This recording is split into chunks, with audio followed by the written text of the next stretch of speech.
I've hit it. And I moved.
Good evening and welcome once again to the Sunday night edition of Spurs Diehards TTID, Tottenham Till I Die.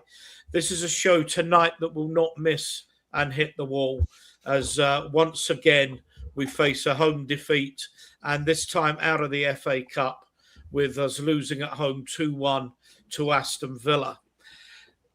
Let's talk about where we are before we introduce the guests. Daniel Levy said, as his prerequisite for sacking Daniel Levy, it is crucial that we are able to compete on multiple fronts and believe a change of approach will give us the strongest chance for the coming season and beyond. We're proud of the stadium, but we need to make sure we win on the pitch. There's no point in having a wonderful stadium if you haven't got a wonderful team and winning.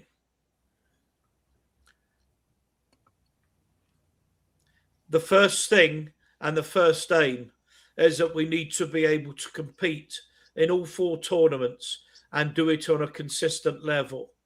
That's got to be the ambition we build towards, because I think 2019 was the last season where the club managed to compete in more than one competition. That's Tottenham Hotspur today, out of the League Cup, 14th in the league and just about above the relegation zone, out of the FA Cup and with no realistic chance of winning the Champions League. Tonight, to dissect this, first of all, from Project Spurs, good evening, special good evening to you, Gary Ward. Good evening.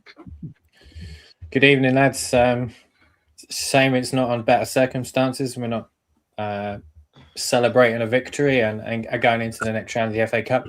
As I said before, the FA Cup means a hell of a lot to me, actually. It's the first trophy I saw Tottenham win. It's, to be honest, probably the first time I ever watched Tottenham play was in the FA Cup in 1990 at 5 years old. Back then, you got it free on TV. Why it's not free on TV nowadays, I think it's an absolute travesty, by the way. I think there's young children and kids that should be getting to watch football for free, and it should be on TV, but that's probably another podcast. Another podcast. But yeah, it means a hell of a lot to me. Little did I know, nearly 35 years later, we still wouldn't have won another one when I started supporting the club. It's just a shame, again, yesterday, poor performance in that first half. I'm sure we'll go into it. There isn't any, and I said to Callum, I think I text Callum, and I certainly told my wife and my brother, it's probably the closest I've ever come to walking out of the stadium. I was very, very close. I left my seat. I was walking towards the exit, and I stopped myself. I said, I can't walk out on my team, and I went back, and the second half was better, but unfortunately, it wasn't good enough. And I think that is the general consensus at the moment. Tottenham Hotspur just not good enough. Good evening, Callum of Project Spurs and Spurs Diehards. How are you tonight, sir? I feel like I'm reliving nostalgia a little bit now. It's always nice in hindsight. I know we did a long one last night on it, but it still hurts. I like Gary, have a affinity to the sort of FA Cup over, say, the Carabao Cup. It's one that I enjoy watching, and I think it shows a good intent when clubs win it, to be honest. And unfortunately, that's not going to be us again, to be honest. Let's put it that way. No, absolutely. Feels like a race to the bottom with Manchester United, to be honest. But Tom, you managed to avoid yesterday's fiasco. Good evening to you. Yeah. I missed the window to buy my season ticket seat, and then I went to purchase another one, and I ummed and ahed, and then I didn't bother. And then even on the day, I was like, oh, shall I just get a ticket? And I went, no, do you know what? I'm not going to bother. And kind of plays I didn't, to be honest, with you.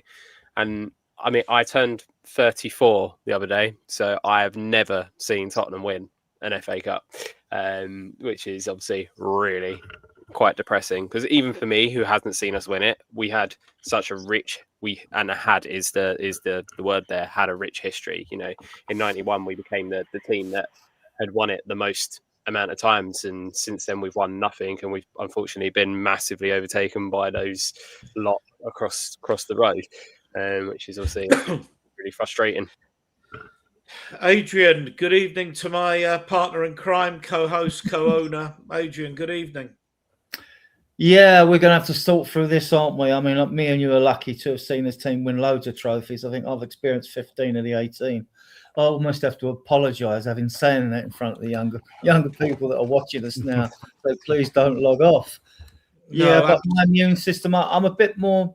I don't know if it's us older people, although you've lost patience really, Ian, but then you are a youngster. I have. So, I have. Yeah, I love it. I've got a bit more patience. I mean, I experienced us being relegated and followed us in the second division. There's nothing more painful than being relegated. I'll tell you that now, right? So this is more draining because it's more ongoing. At least relegation was the one-off. You were down, you get back up.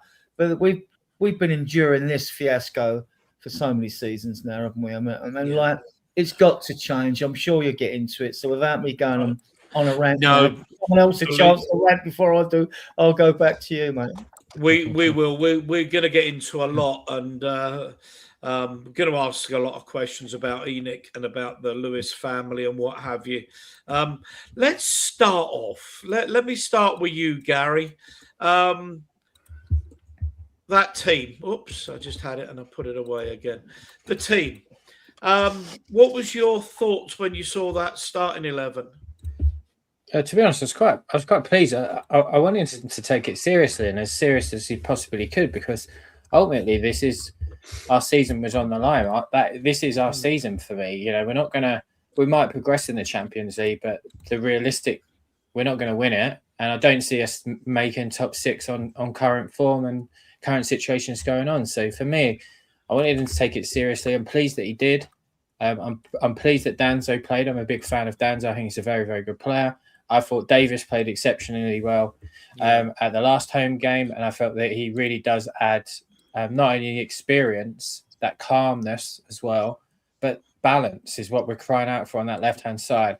And for me, Matisse Tel has to keep playing. Matisse Tel, there is a player in there. We just need to get it out of him. There is clearly a good footballer in there. He just needs that confidence and to someone to believe in him. So I was actually quite pleased with the team. Then looking at Villas, I thought, okay, they're going relatively strong as well. But yeah, I was quite happy, to be fair.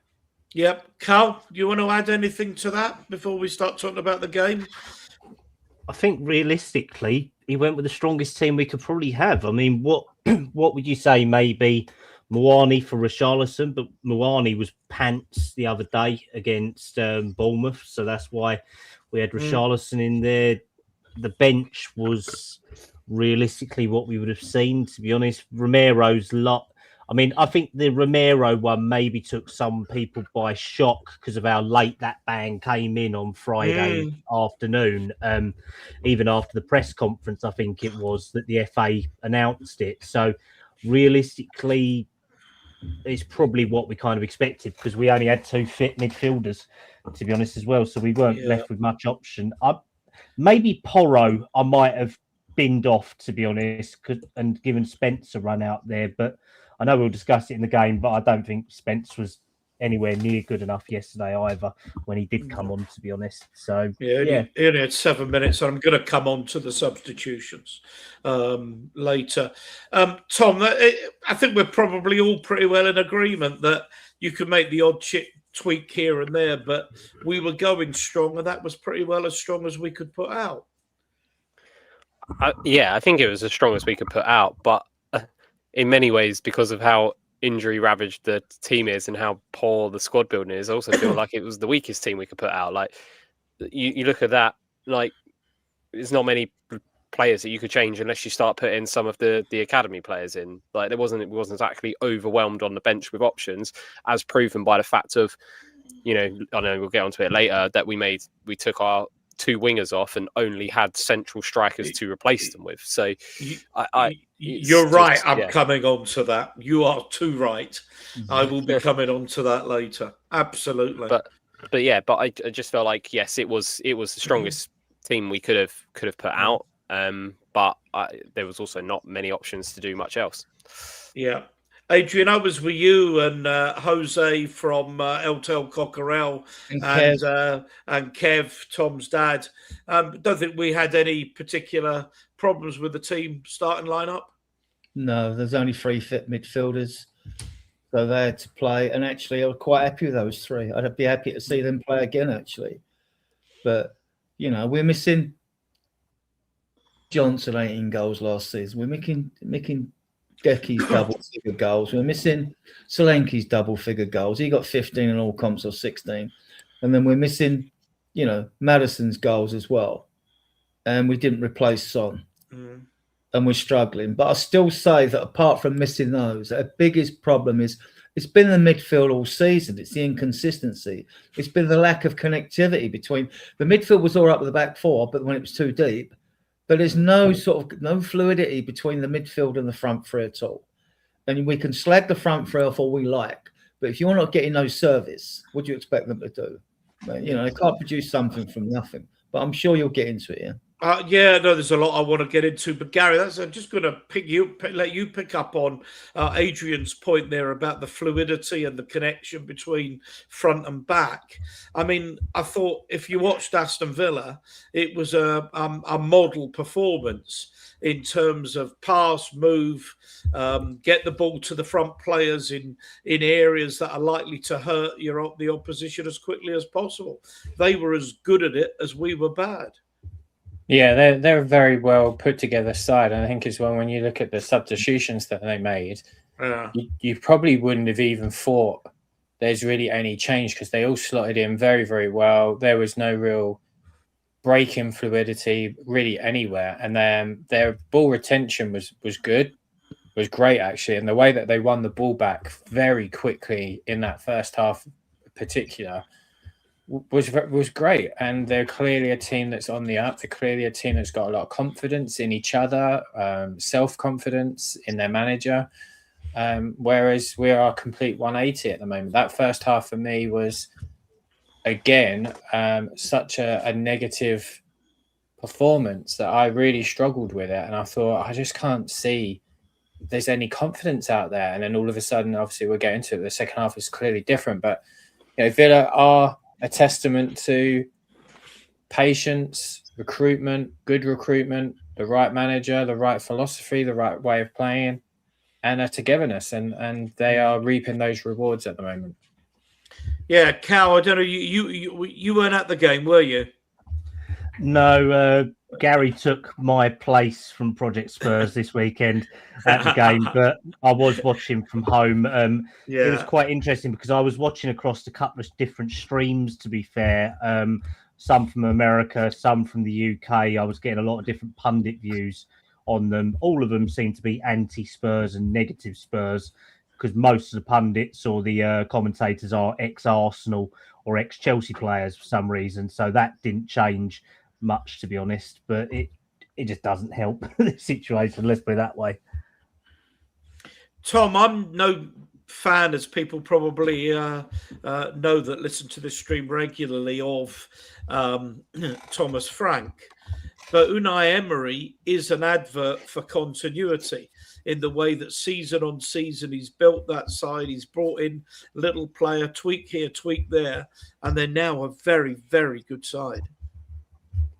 Yeah, absolutely. That's what I was going to say when we were saying about how they were kind of all, as soon as they lost the ball or there was an opportunity for them to pick up the ball, they would pounce on it and grab it, and the way that they were playing through the middle of the pitch and everything struck as a team that is really, really well drilled and knows exactly what they're doing. And one of the biggest reasons for that is not only is Emery a very, very good coach and manager, but he's been there for 4 years, and all of those players that are there because he wants them there, apart from maybe Harvey Elliott. And, they know what they're meant to be doing. He's had 4 years to get them to this spot. And not only that, he's got a director of football operating alongside him who's getting the players for him that he wants within the means that Villa can with PSR and, wage to revenue constraints and stuff like that. So what you're seeing is that actually long term and actually seeing it out can work with a manager. This is not me advocating necessarily for Frank to stay so on the fence with Thomas Frank. I'm kind of ambivalent as to whether or not he stays or goes, because I just think it's such a mess above him anyway. But yeah, they're a really well drilled team, and the scary thing with Villa is that their owners are the third or fourth richest in the Premier League. If they could, do kind of what Levy and Enoch done with Spurs in building the infrastructure so that they could, within the rules, spend the money, they would happily spend lots of money, but they just can't, because they just can't get the revenue in. And you look at Emery as well. He's been there 4 years, as you say. First season, 15 wins. Second season, 20 wins. Last season, 19. He's already got 13 this season. That's just a nice, consistent rise as he's gone through. A slight drop of 1 win between season 2 and 3. But there's this consistent rise in them. And he's developing, he's bringing in the right players. He's moving players on. Sometimes we might not want them to leave, but he's moving on. And their recruitment seems to be really good as well. And like Tom said, that they've got an ownership group there that are prepared to spend and prepared to back him in areas that he needs, and are going to go right to the top of their PSR limits. Whereas they're showing ambition and their initial ambition was to get into that Champions League bracket, and they got into it. And they're showing that ambition to kick that club on. It's a massive club, Aston Villa. I'm very jealous by it, if I'm honest, because we are so far off what Aston Villa. 6 years ago, we were in the Champions League final. 6 years ago, they were in the Championship. And look at the difference in the regression and progression of them. It's unbelievable. All credit to them and their ownership, that they want sport and success. Unfortunately, I don't think that our ownership does. We'll come back to that, I promise. Adrian, Gary made a really important point earlier about it didn't matter who they brought on, someone slots in, and it's a completely invisible change. When Kamara went off early and Tielemans came on, he just slotted in. I thought Tielemans was probably as good as any player on the park, but that just shows you how strong their squad is, particularly compared to ours. And Emery's an innovative manager, isn't he? And And Emery's an innovative manager. He didn't get the time at Arsenal, did he? That he No. would have needed. And I'm sure it didn't go unnoticed to all of you here that on set pieces they left three strikers on the halfway line, Yeah, which it meant wouldn't the have seen penalty on area was less television. crowded.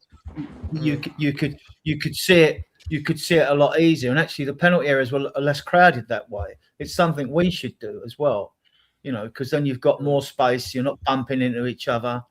There should be less of that pushing and shoving. No, they were good. They toyed with us first half, didn't they? We got the grip second half. If that had been back in the 80s and they started passing it around there, Graham Roberts would have sent one of their players into the stand just to slow them down a bit. Well, it's all right. Paulinia tried to do that with Rodgers at full time, didn't he? Listen, So it's all right. I was sitting there next to thinking, I said, I wouldn't mind a couple of yellow cards here just to slow these down because they're playing like Barcelona, they're really taking the piss, right? So, no, Emery's a very good manager. Missed out on winning a trophy last year, but if he will win trophies, if they carry on like this, they will. They're going to go close. They'll get Champions League or whatever. There are over 200 of you already. I think that'll grow as the night goes on. So thanks everybody. 214 now. It's growing 15. It's growing all the time. Gary, I know, is streaming on Project Spurs. If you are a diehards person, and you're on YouTube, please go over to Project Spurs on YouTube. There's that's the vowels taken out on Project and then Spurs, SPURS. You can find that. Do like, do subscribe, and if you're here via Project Spurs, please come on to Spurs Diehards TTID and like and subscribe to our channel. Hopefully, we're doing content that you like. There are a lot of you in the chat. Too many of me to start taking too much time up going through. But I see you all here, a lot of our regulars, and thanks, guys. Wonderful to see you. Gary, you were there, so let's start. Seemed to be, I mean, I was quite intrigued with the way we started. And again, I don't know how clear that is for those of you that were watching on television, not at the stadium. But when we had possession of the football, we were very much three at the back with Danso, Van der Ven, and Grace in the middle, coming back with the two fullbacks pushed well forward. But out of possession, we had four at the back, with Gray going into midfield alongside Paulinia, and the two fullbacks coming back into into the sort of normal 4-2-3-1 position. What did you make of that? Because my impression was, yeah, great, I quite like it, but that took a heck of a lot of adapting for the players. And in my view, that was the cause of us losing 2 goals. Yes, we were out of position, especially for the first goal by doing that. The whole idea and basis behind it seems to be to overload the middle. If you have 3 and I move my 2 fullbacks in there along with my 2, I've got 4, so I'm overloading you. And then again in attacking areas. So it is something that we're seeing a lot more just in modern football anyway. We're seeing it a lot more at Tottenham. Obviously saw a slight difference of it under Ange last season, where he would tuck one in as a sort of another sort of holding midfielder in a way. I don't mind it. I'm not sure that Ben Davies is probably the legs to do it. However, I thought, again, he was very, very good. I think he's tired towards the end, but that's understandable given he hasn't played a huge amount of minutes. The reason I like it is it allows Pedro Porro to move on. It gives us an option on the right with a right footer that can cross the ball. And Gray, I felt, was a lot more deeper than normal. He was slotting in, as you said, and that allowed Paulinia to kind of unleash this monster that we hadn't quite seen before. And he, for me, and we're obviously going to the second half, but for me, that was one of the best performances I saw of him from the start. I thought he was all over the place. He was everywhere, chasing everything. That was a real passionate performance from him. And I felt like he was kind of unleashed a little bit. And I like it. It's just that, unfortunately, Aston Villa is so fluid on the ball and in attack that if there is a slight slip in judgment or slip in your mind, concentration, they will and can punish you because they've got some incredibly talented individuals. and we were caught late on, and it is one of those things. I'm not against it. I like a 3-4-3, which we kind of were in attack. I don't mind that. I'm just not convinced we have the personnel for it long term to be a regular thing, if I'm completely honest. Yeah. Cal, any thoughts about that? I don't know how well that would have come across on television. It's one of those things sometimes when you're at a game, and I know I'm at a game, that the questions I ask are very different to the ones when I only see the game on TV. Yeah, I mean, TV, we know, always usually focuses on major events and just follows the ball, doesn't it? So you don't usually always see out of transition or out of play areas. But I did see it happening. I saw it with Gray dropping back into there. I sometimes saw that Ben Davis was dropping into a free as well at times, with them moving across more towards the halfway line. I saw Paulinho do it at times. So it was quite a fluid system within reason. I am more adverse against it because I think the Tottenham way is playing front foot football. I do think that you should be able to defend higher up in the modern game. To be honest, I don't think you need to rely on a back three all the times. I am to dare is to do, not to sit back and hope for the best sort of scenario in it. So I understand it, but I don't like a three at the back system, to be honest. So it wasn't for me, no matter whether it be attack or defending, to be honest, mate. Yeah. Tom, we'll move on because there's a lot I want to get through tonight. It never rains, but it pours as a Spurs supporter. Richarlison, we're a goal down by now, but Richarlison gets injured after 31 minutes, and on comes Muani. You just feel like we're never going to catch a break. Yeah, but it's Richarlison, isn't it? As soon as I saw him go down, he gets injured. His body is unreliable, and especially to play as much football as he's been playing for us. But to be fair, I actually think the strikers, that's been the one position that Frank has actually rotated quite well. But he's just not reliable.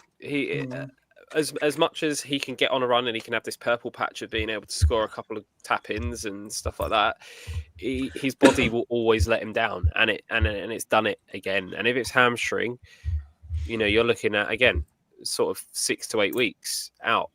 And there's all these new rumours that have come out saying that he wants to leave Spurs at the end of the season. Well, we've wanted him to leave for the last 2 years, but it's frustrating because, like I said on the last thing, I really like Richarlison as the person. I really love that he always goes into everything wholeheartedly. Everything about him is a player that I would absolutely love, apart from the fact that he can't control a football.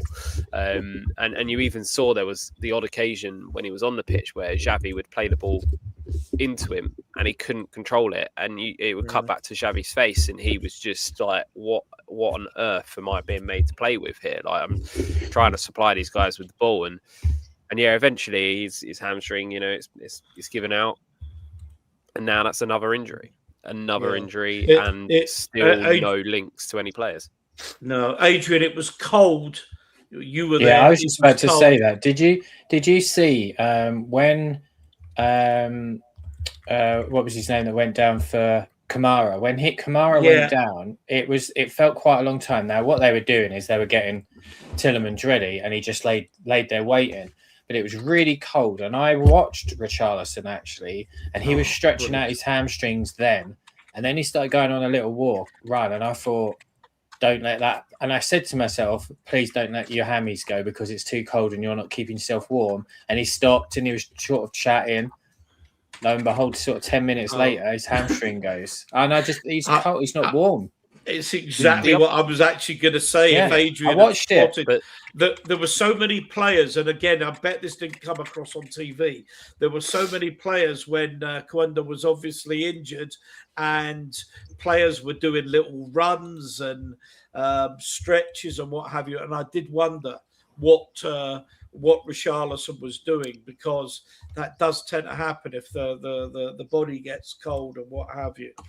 I think the other thing as well is going back to like Gray was obviously dropping deeper, and he was actually playing a lot of long passes forward into the channels for Richarlison to try and run onto and stuff as well. So he was almost doing more because we was finally trying and play the ball a bit quicker going forward, and again his body's just not coped with it. But stop-start nature of football nowadays, this is what happens, and actually that's without VAR. Add VAR into it, it's no wonder that we're seeing more and more muscle injuries. Just frustrating as well that we've got, Solanke just appears from nowhere. Like, all of a sudden he just walks into the stadium. It's like, "Hi lads, I'm here, I'm back." And then I thought to myself, please don't come on and get injured. And that's what I thought. He's going to come on, he's going to go down. It never occurred to me that somebody else within the team was going to go down. And it's like, when Richarlison went down, I thought to myself, we are so unlucky at the moment. We're just this constant being kicked. It feels like at the moment. It's just really disheartening, isn't it? I've suggested someone ought to carry out an exorcism, and nobody laughs. Everybody should laugh at me and think that idiot shouldn't be hosting a football broadcast. He should be in an asylum somewhere. But we're just more nice. We're just more nice and not say it to your face. Well, fair dues, but it's one of those things that it just absolutely couldn't hurt. Adrian, because I'm going to bring in the other two on half time, so I'm going to let you and Tom talk about the goals. Let's not talk about the goals. I just want to talk about the injury situation a bit, because we're in danger of more. Gray, that was like his 9th start or something in games, and Porro's been gassed. He played over 60 games last season. It wouldn't surprise me. I'm glad to see Gray playing deeper, more sort of a shotgun quarterback role, because I thought, you're playing well within yourself. You've got a good engine, but you're not overdoing it. I don't know if that Thomas told him to do that. I doubt it. but so we are still at risk with some of these players. And like you say, as the guys have alluded to, and we have on other shows, any break for 3 or 4 minutes in cold weather, even in warm weather when muscles like are no longer warm, there is a chance that you might pick up an injury. So yeah.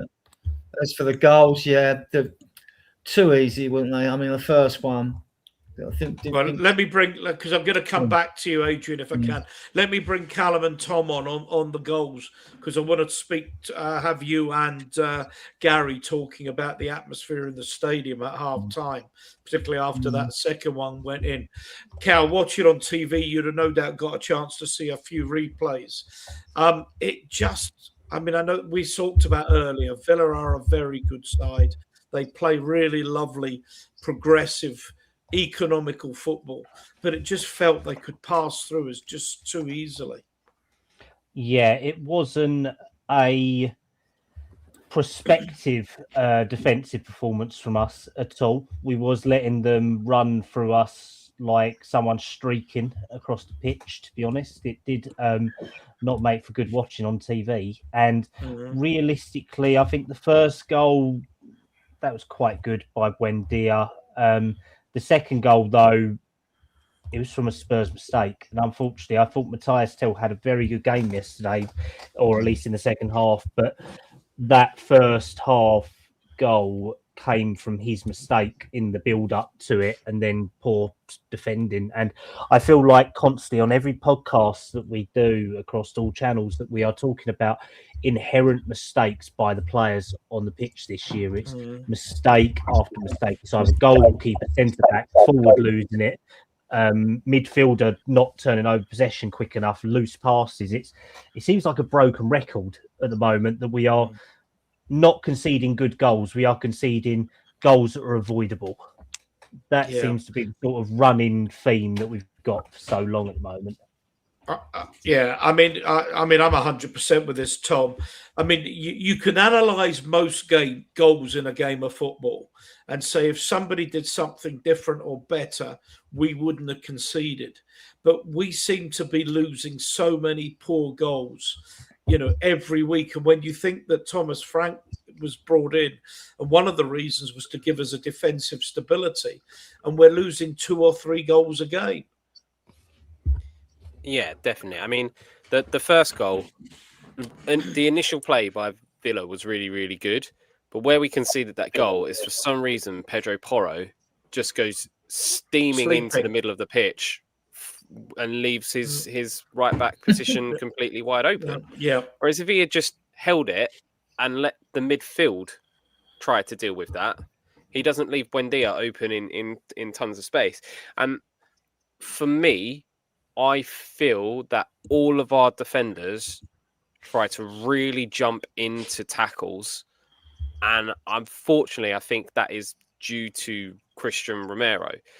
Christian Romero, that is his game. He likes to try and steam into things. He wants to try and nip things out in the bud.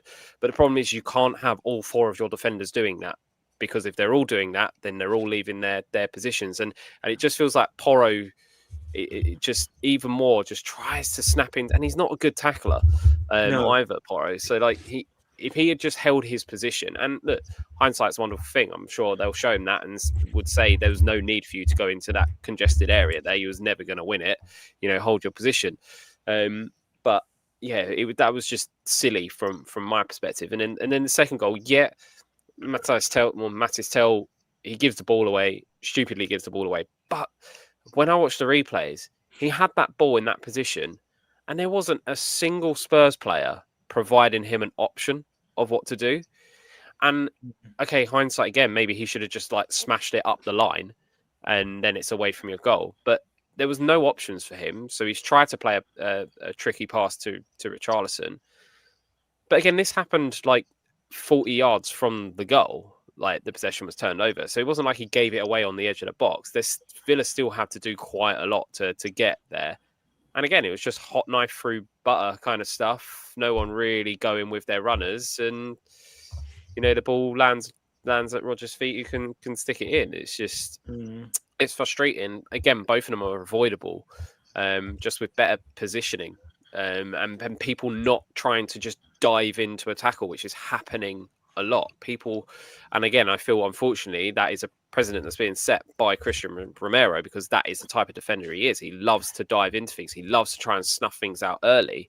But the reason we conceded against Sunderland was because Romero went to do that, but did it a split second too late, didn't get to his man to make the challenge or take him out, and then Bobby was past him. Porro's gone to do the same thing against Villa. His players got past him because he was too late in doing it. And unless you're early with that move, you've got to hold your position. So, yeah, frustrating, avoidable. It's about winning duels as well. I mean, I know Tom's not a fan of Romero. Fair enough, that's his opinion. No. I am a fan of Romero. What I'm saying is, when you look at the back four, Romero will make the challenges and win the ball. I mean, VDV will, right? Even Davis is in the team. I mean, against Bournemouth away, Romero won 21 duels. It's more than any player in this whole league season. More than any player.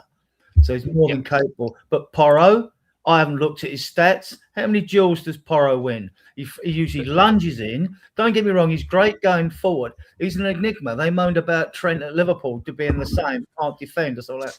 But I've seen Porro play games when he's constrained and he's done well defensively. Why can't he do more of it?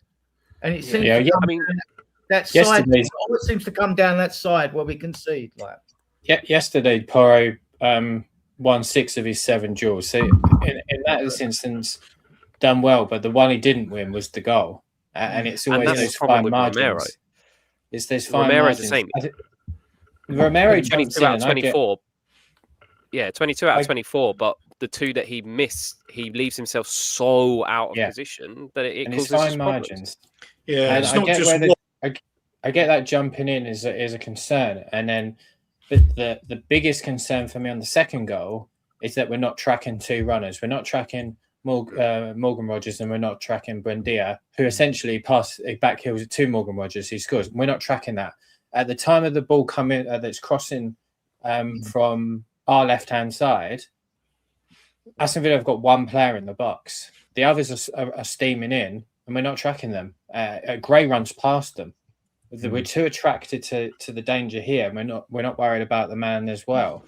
And they finished it well. It's they're the fine margins. You can win 6 or 7 duels, but if that one duel you miss and they score, you know, that's elite sport, isn't it, Gary? It is. That's elite sport, or elite at any level. That one difference. I've got a private chat from somewhere, so I'll get that. But we've now got 3:15. It's rising all the time.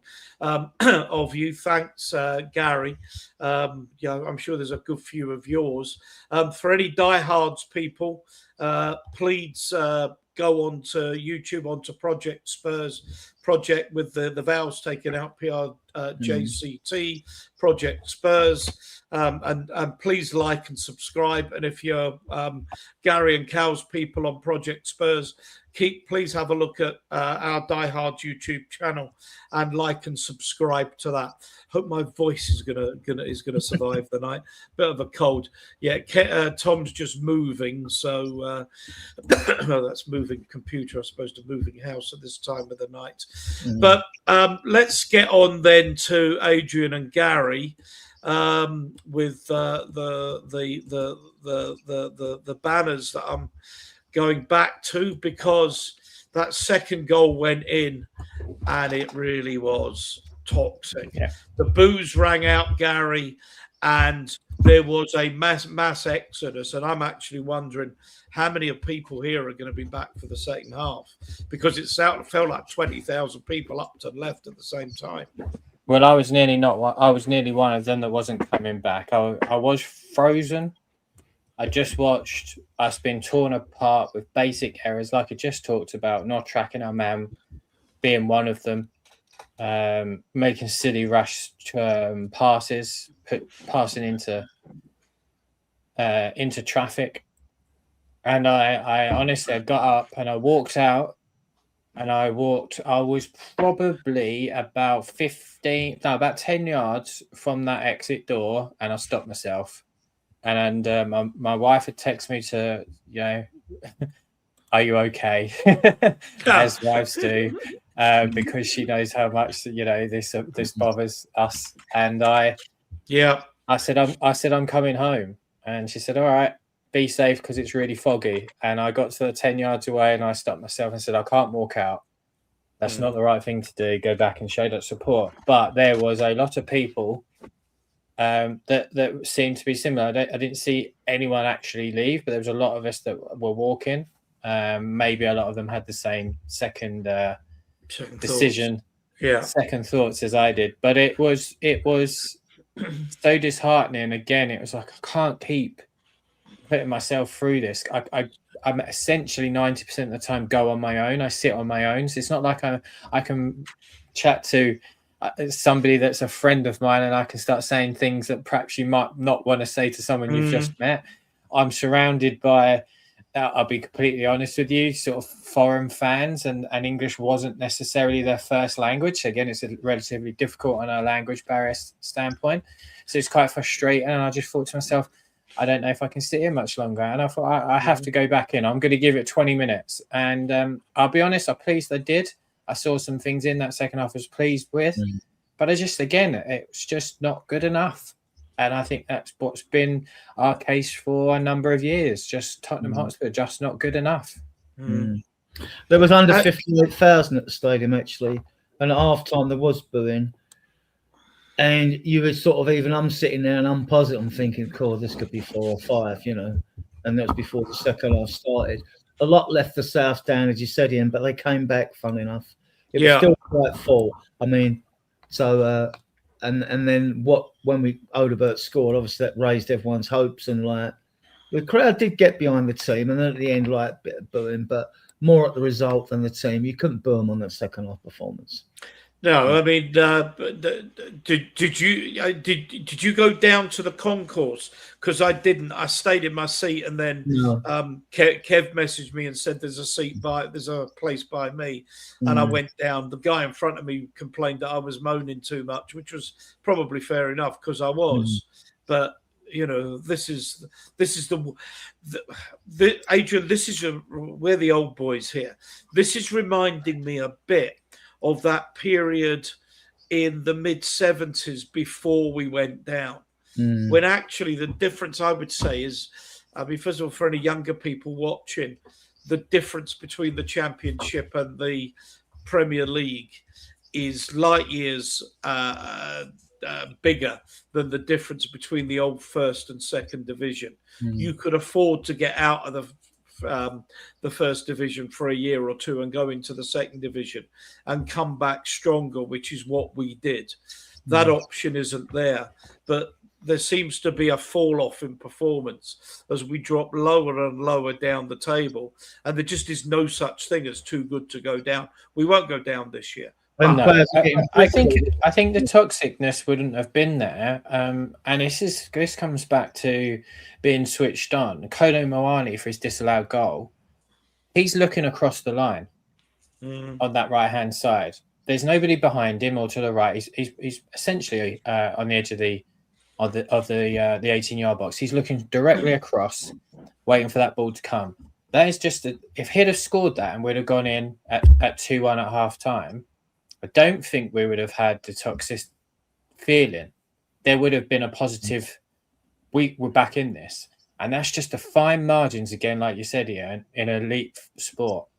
That fine margin of switching off at the wrong time that can take us from here to get us to here in terms of believability. Because I came out that second half, I was actually quite proud of the performance. And that's all I want. I'm okay. I'm okay losing, but if we go down with a fight and lose, I'm pleased. I'm happier. If we go down with a whimper and you're not doing anything, it's like, what? If you can't put it in, why am I giving you my energy? And then I've got to sit and listen to this numpty in the press conference telling me I'm booing or I'm not cheering enough. It's like you've got to give me to give to you. But they're fine margins. They're so fine margins in elite sport. Callum, at the end of the day, we are paying these players wages. And if people want to boo, it might not be very positive. It might not be, very good. But you pays your money, you react as you want to react. I mean, that's a point of view. I think that they may be paid by us, but they are still human at the end of the day. And just because we're all frustrated with what's going on in the background and what's on the pitch, it's still got to be considered where we stand and where we don't stand. I mean, we pay money towards ENIC or to Tottenham Hotspur, and whether they pay their own money out of their own businesses towards the wages, I don't know. But realistically, yes, we pay to watch football on the pitch, but then just say Mansfield pay their players to play on the pitch. Crystal Palace paid to watch football on the pitch yesterday, and they got a load of shit and all of that. We paid yesterday and had one half of shit, one half of good, and all that. So there's a difference between booing and being abusive. I won't take abuse. I think booing is acceptable. Abuse is different. If you're abusing somebody, that's a human being.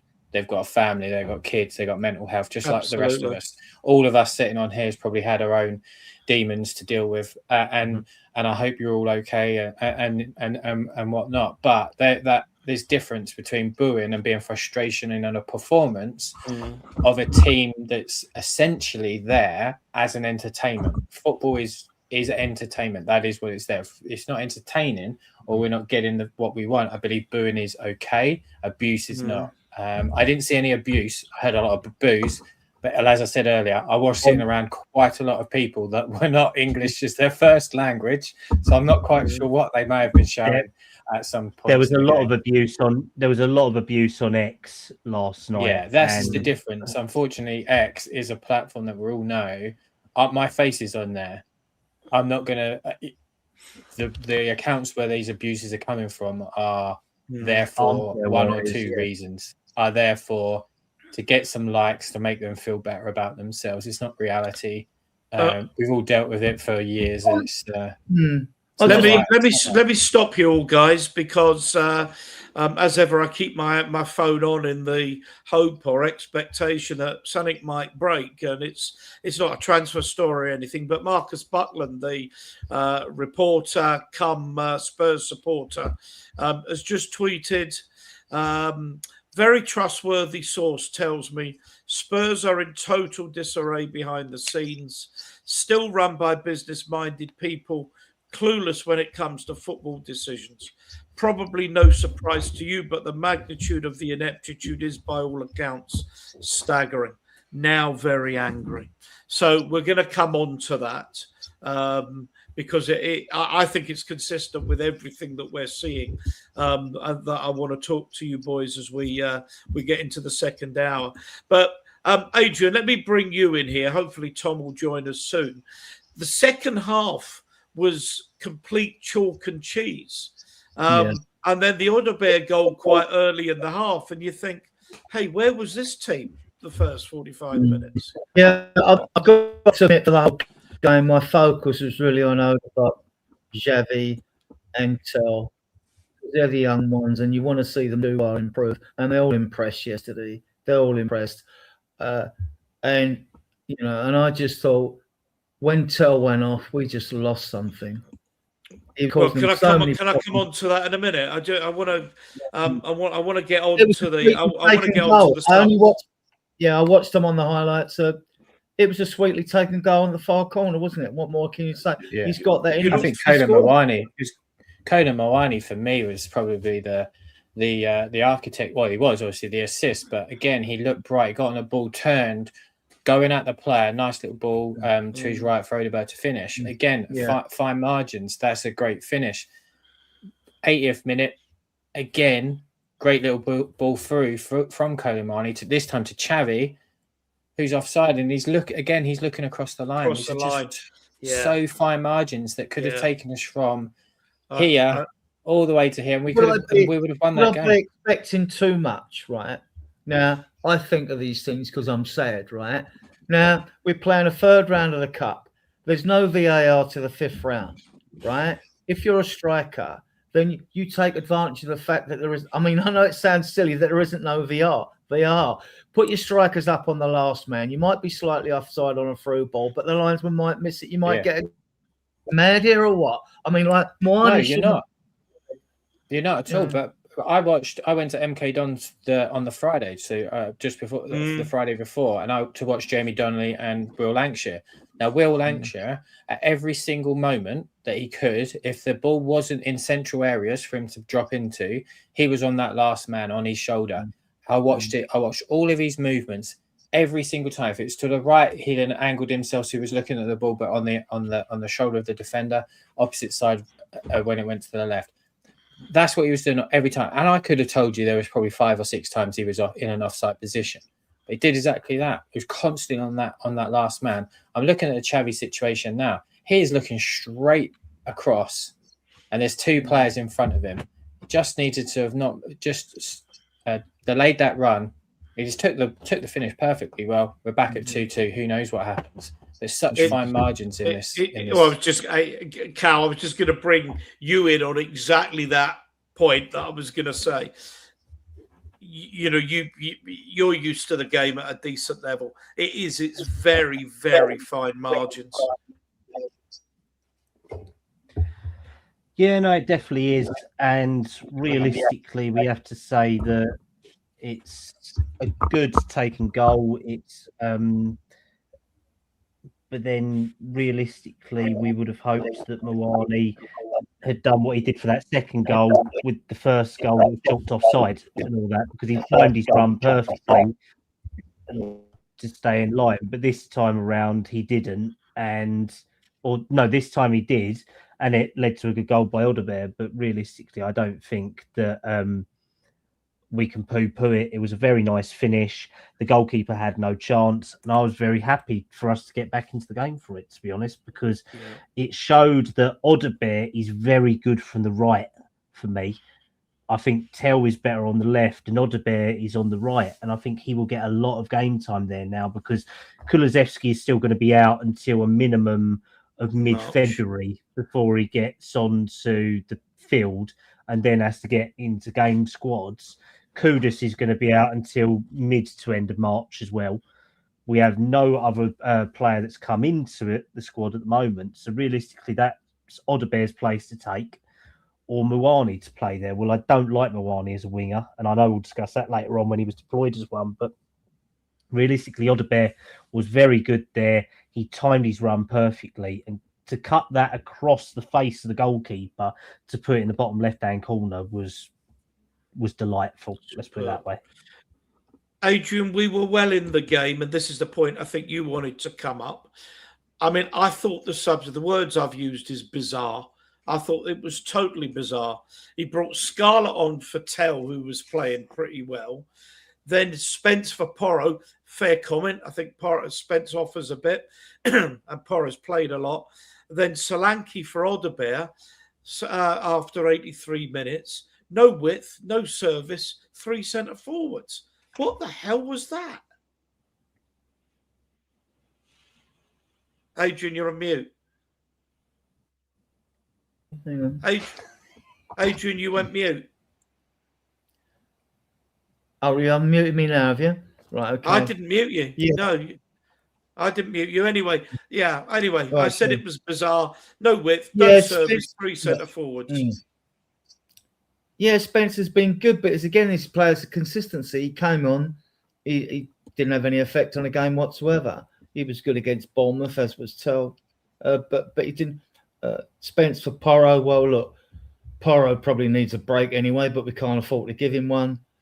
Solanke for Odebear. My disappointment was Tell going off. Actually, I just thought he went off. I thought he looked like he was going to make things happen. Something would happen through Tell. Quick feet, just slip through, even like a little dink pass to someone. He looked like he could break the lines, And so that when he went off, I sort of, I'm normally positive. My positive needle dropped, and I just thought, I don't think that's good. But I don't know if he was gassed or not. I don't know. I mean, Frank would probably say he was afterwards or he was tired or whatever. I mean, I don't know. I love his attitude. He's got a fan. Even Odebert's attitude, Mwani's attitude, Xavi's attitude, trying to get the crowd going. I love the attitude these kids are showing. They've got a good attitude, and they will all do well. None of them should be loaned out because we can't afford to loan any players out. The situation we're in, even Dragerson, even though his mouthy agent keeps going on about it. But so no, I mean the subs, they didn't work, did they? Let's be fair. They didn't work. Gary, my point is the subs. I thought the subs were dreadful. Yeah, just coming on to the point about Xavi, on a number of occasions, this definitely wouldn't have been seen on TV, but when I think the Polina tackle, which for me was never a yellow card, he came over to the side I was on, and he was sort of going like this to all the crowd cheering up. Every moment, he does that a lot. And Tell does it too. Tell comes over for corner kicks. He does the same thing, throw-ins. Tell is really well liked by the people inside the stadium, which I think is great to see. For me, it's absolutely bizarre in terms of the substitutions. Tell was having success down there. Odebear was also having success down there. I get and understand Dominic Solanke coming on and throwing one on. I said on the podcast that I briefly jumped on last night when I got in, it felt to me that we just threw, and pardon my language, we were just throwing as much shit at the wall, hoping something might stick, and we were just throwing it. And to me, it screamed desperation. It screamed, "This is it. This is our season, and this is my job. I'm going to throw everything I've got on." Ultimately, he should have kept the players on that were contributing really well, because we had so much whip with Odebear and Tell. We just needed Solanke on there. And I'd have been happier if we'd have gone to a back three. We could have just gone to a back three and stuck another centre forward on. I generally do think that. Would have made a lot more. I just want to make one point. I've been going on about, and Kev Clark's been going on about it. They're throw-ins, Gary. My God.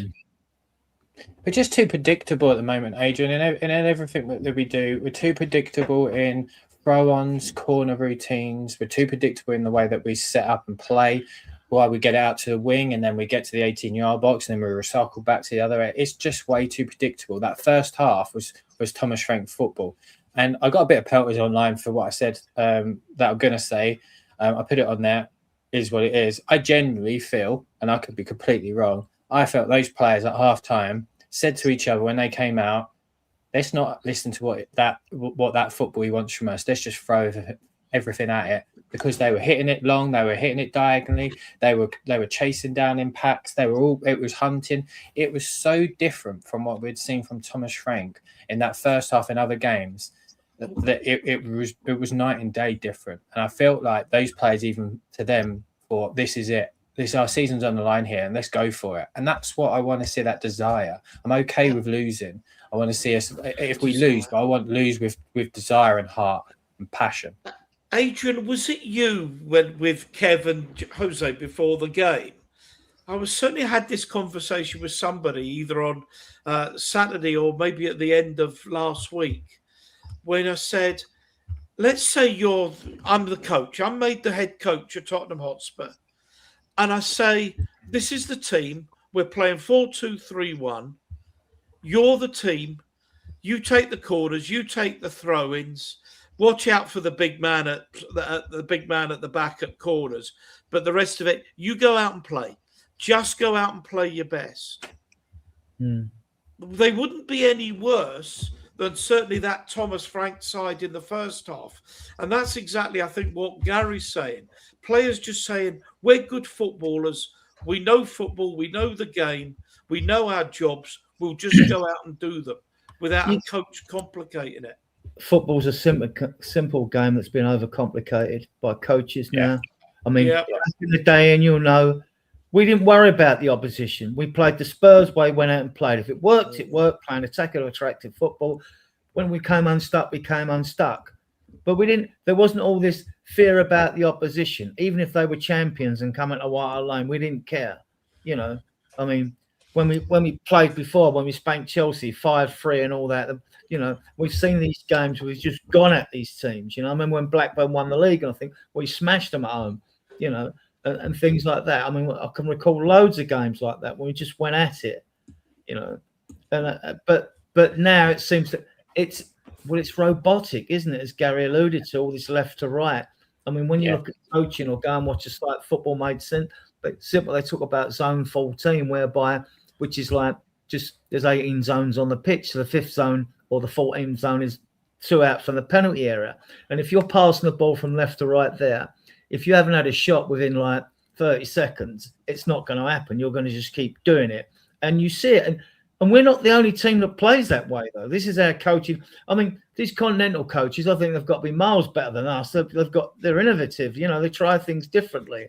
But when I did my coaching badges, Adrian, this is what they teach you as well, though. They do teach you this sort of stuff. And they ask you what your philosophy would be as you get higher up the chain. And in my UEFA B license, you have to bring a philosophy, essentially, of your playing style. And you have to do a document and all those type of things. But it's dissected in so much detail. And you hit it nail on the head. When I played at an academy level, I had quite an older coach, and it was like simple football. And sometimes you would get criticised for it. And it's like, why are we overcomplicating it?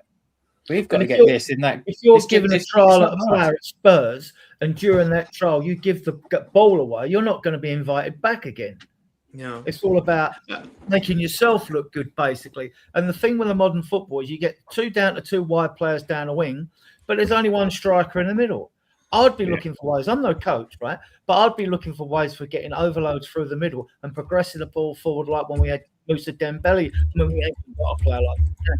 I'd be looking for getting overloads and take the more direct approach through midfield. I know that's why everyone plays narrow now to crowd out the midfield, but I'd be looking for ways to like overload in midfield, because you do all this rondo, close ball passing in training.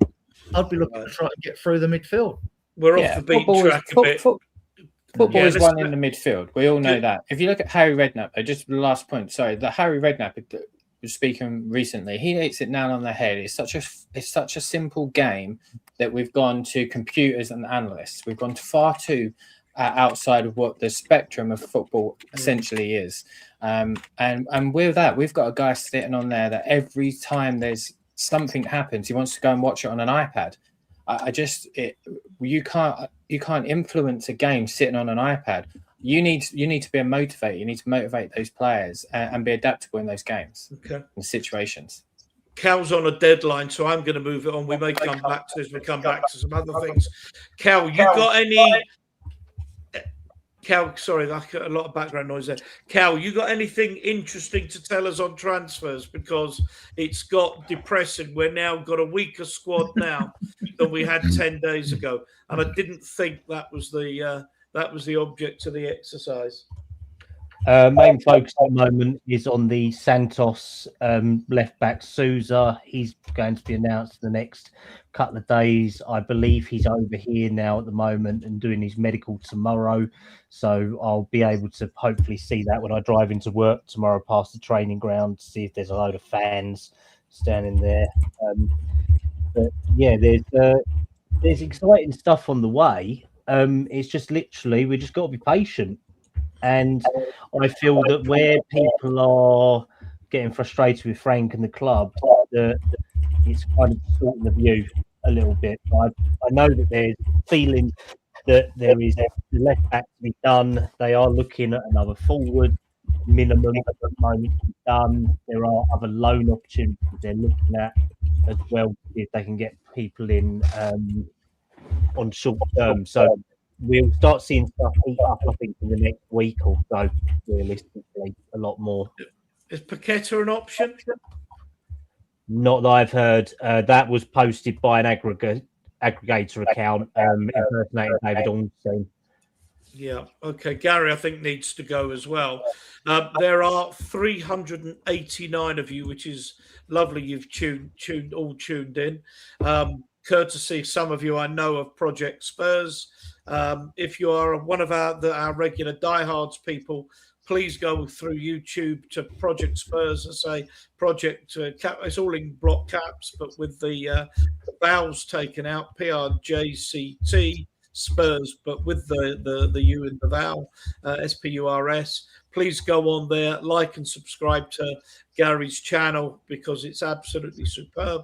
And if you're here courtesy of Gary now on Diehards, please come on to Spurs Diehards TTID and like and subscribe to our channel. That would be absolutely wonderful.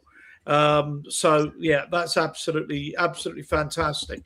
Adrian, I and Tom hopefully will keep going for a little bit. We'll talk about the future of the club. Those quotes, we maybe to go through them again because we've got a lot of people join us about why the club sacked Ange and where they wanted to get to, where we are now. That quote I read out from Marcus Buckland about the whole thing is chaos behind the scenes. It's pretty depressing. So anyway, look, hopefully we'll see you again next Sunday, Gary Callum, if you can make it. I'll let you go. I know you've got a big meeting tomorrow, Callum.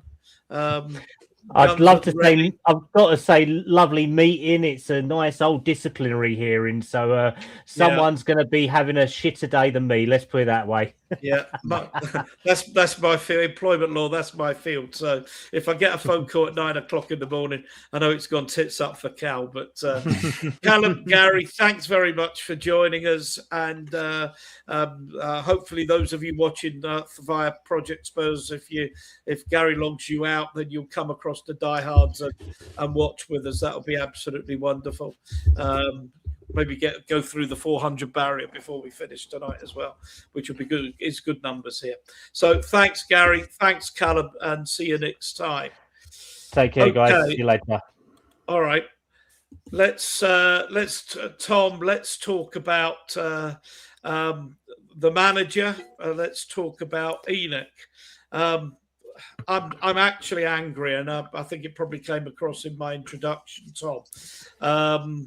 Yeah, you know, when I'm going to read those quotes again because I think it's instructive of how we're being treated as fans, to be honest. So let me bring up those quotes. So let me just give me a minute.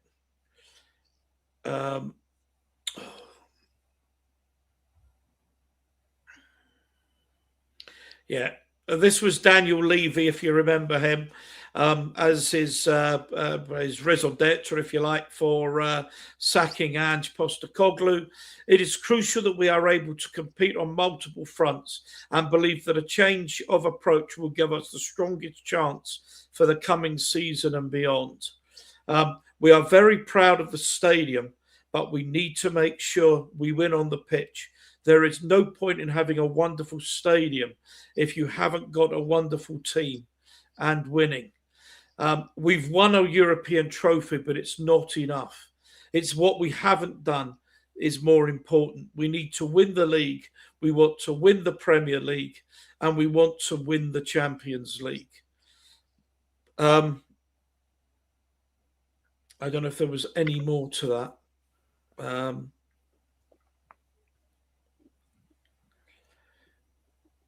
Yeah, I mean that was the quote, and then there was Marcus Butland just saying, for those of anyone that's new, let me just bring up that quote again if I can find it.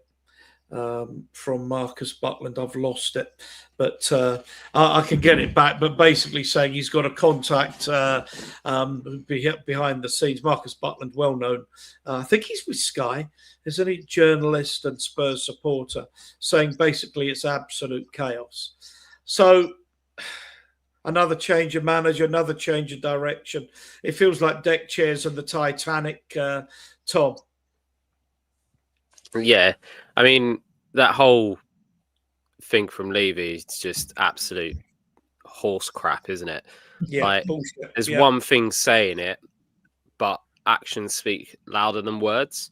And to say we're proud of the stadium, but you need to have a team that, you know, is performing on the pitch, yet spent the whole summer trying to penny pinch, not committing onto deals, which then meant that we were left short. And we were left short. Lots of people look at the creative kind of things that, you know, we lost Madison and Kulusevski, okay, Kudus and Xavi come in, but we also lost Son. You know, so we lost a lot of that attacking flair. But we started the season with only one left back. How can you go into a Premier League season and say you want to compete on all fronts and only have one left back? It's just absolutely ridiculous.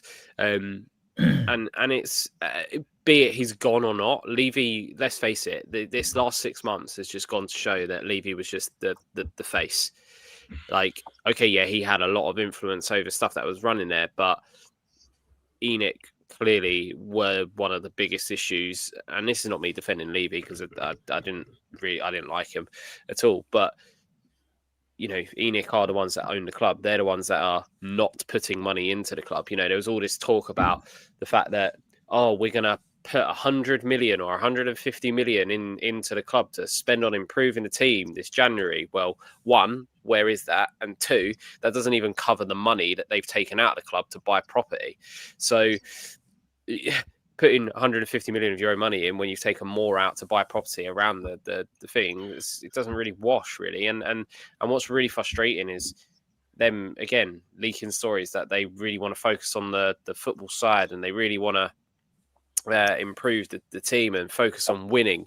And yet, come January, all we've done is sell and loan players out and get them off the books. And to me, it just feels like they're asset stripping, ready to sell, even though they had offers earlier in the season where they could have sold, and they refused to for whatever reason. Maybe they thought, well, actually, let's asset strip it a bit more, and then we can get a bit more fat on the goose.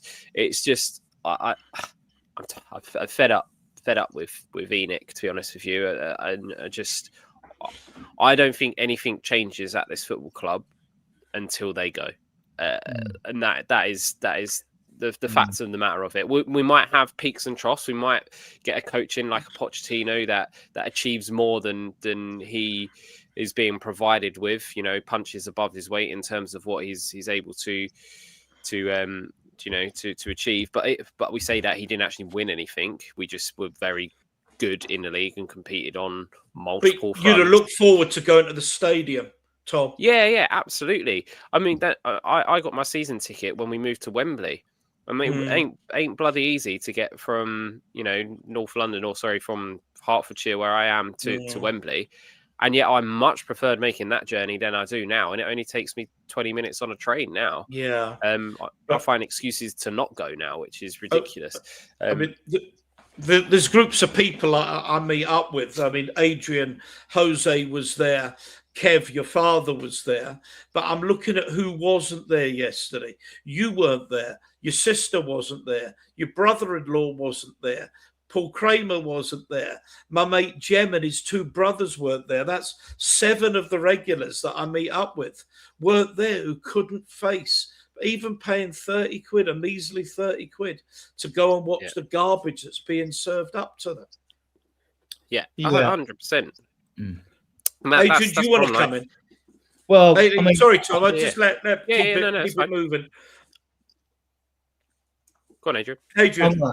I agree. I mean, like, I've said it on podcasts. I've said it before. I got pelts for it. You're a happy clapper. You're delusional, blah, blah, blah. When they're talking about bringing investors into this club, I said investors are no good. The clue's in the word invest, right? They want a return on their money, or they want their stake to rise in value. That's no good. Even talk with investors now. Don't get excited about it. We need new owners is what we need. That's what we need. We need new owners. And Enoch, Levy was the front man for them for 25 years. So they take responsibility of Levy being there. I mean, everyone wanted Levy out, fine, basically because, all right, good at running the club financially, but differing so much. It was always a last-minute deal in a transfer window if we did a deal at all. So they wanted him out. But what's changed now? He's gone. Nothing. Nothing's changed now. He's gone. I mean, there's money there. We're not going to attract elite players because of the position we're in. I still think we'll bring a couple more players in up after Sousa. I do. They're not going to be elite. So as usual, the fan base will be mixed on whether they come in. I've seen some players that aren't elite that I like, but that's only my opinion. I'm like Akluish or that would take tomorrow. I think the Lewis Paqueta story will run, and it'll run all this week because we're playing West Ham Saturday. And that's what happens. Any link with a game and you get links with players, rivalries, whatever that comes up. So you're going to get links with Lucas Paqueta. I'll take him. I would, because he would help us. He's creative, he's feisty, I mean, I would take him, but as Callum alluded, there's probably nothing in it. I'm hoping we're going to go for someone like Akluish. But Enoch have got to do something in this window. They've talked the talk pre-season. Well, and now they've got to walk the walk, and we have to get players in. I think if there's arguments going on in the background now, it's probably who to bring in. I think it's obvious we've had conversations with players. The likes of Diamandi doesn't want to come. Yildiz doesn't want to come, right? So now we have to look to players that we can bring in. And there are lots of good players out there. You get players in like European leagues that are in mid-table teams that are not going to qualify for you or not get.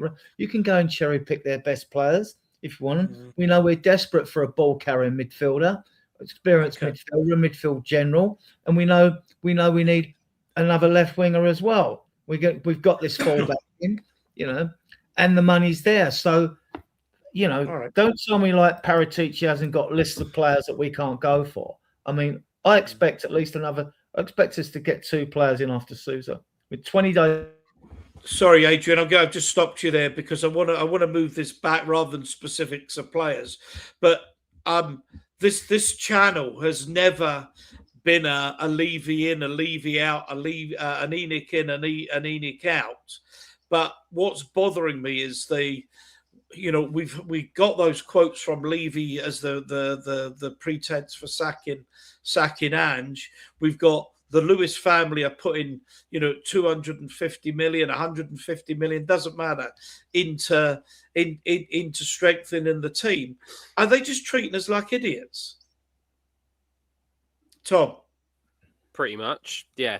Like we was talking earlier about like booing and whether we should boo or shouldn't boo and stuff like that, But if you pay for a product and it's crap, you're gonna want your money back. You'll send it back to the shop. If you go to a West End musical and you spend 50, 60, 70 quid on tickets and they come out and the person can't even sing in tune, you're gonna get up and leave and complain and want your money back. The club has treated us like customers, not fans, like customers for so long now that this is where the toxicity is coming from. We're being treated like customers, wanting us to spend more money and more money and more money and more money, and not getting any better product from it. We're not seeing anything for the money that we're putting in as thing, and that's what's frustrating and what's causing the toxicity. And the other thing that's causing it is the false words. We want to compete on all fronts. Oh, we want to win a Champions League. Oh, we want to win this, and then you don't buy Eze when you could have bought him. You know, there's been more stories coming out about the Eze deal where he was ready and lined up to come to Spurs, but we just stood around for an extra few days trying to change the terms of payment and all of this stuff. And by then, Arsenal went, "Oh yeah, no, we'll pay what you want, and he'll come to us." It's just. It's really frustrating. And Eze can't be in the Arsenal team at the moment. Well, yeah, exactly. Like, but part of the problem, right? Like, you know, they're able to go out and splash 65 million on a player who's on their bench most games now that they've got their players back fit. Yet we won't. Excuse me, we won't go and spend that on players who are going to improve our first 11. We won't even spend less than that, the players that are going to improve our first 11. Like, I'm sorry, but if we want players, you have to slap the money down to go and get them, not just in terms of transfer fees, because we've paid a lot in transfer fees over the last few things, but in terms of wages as well. You know, we've paid 60 million for Dominic Solanke, but he's probably only on about 120k a week, which, you know, don't get me wrong, that's a disgusting amount of money. But in terms of you're looking at the other teams, well, you got players who are sitting on their bench that are earning twice that.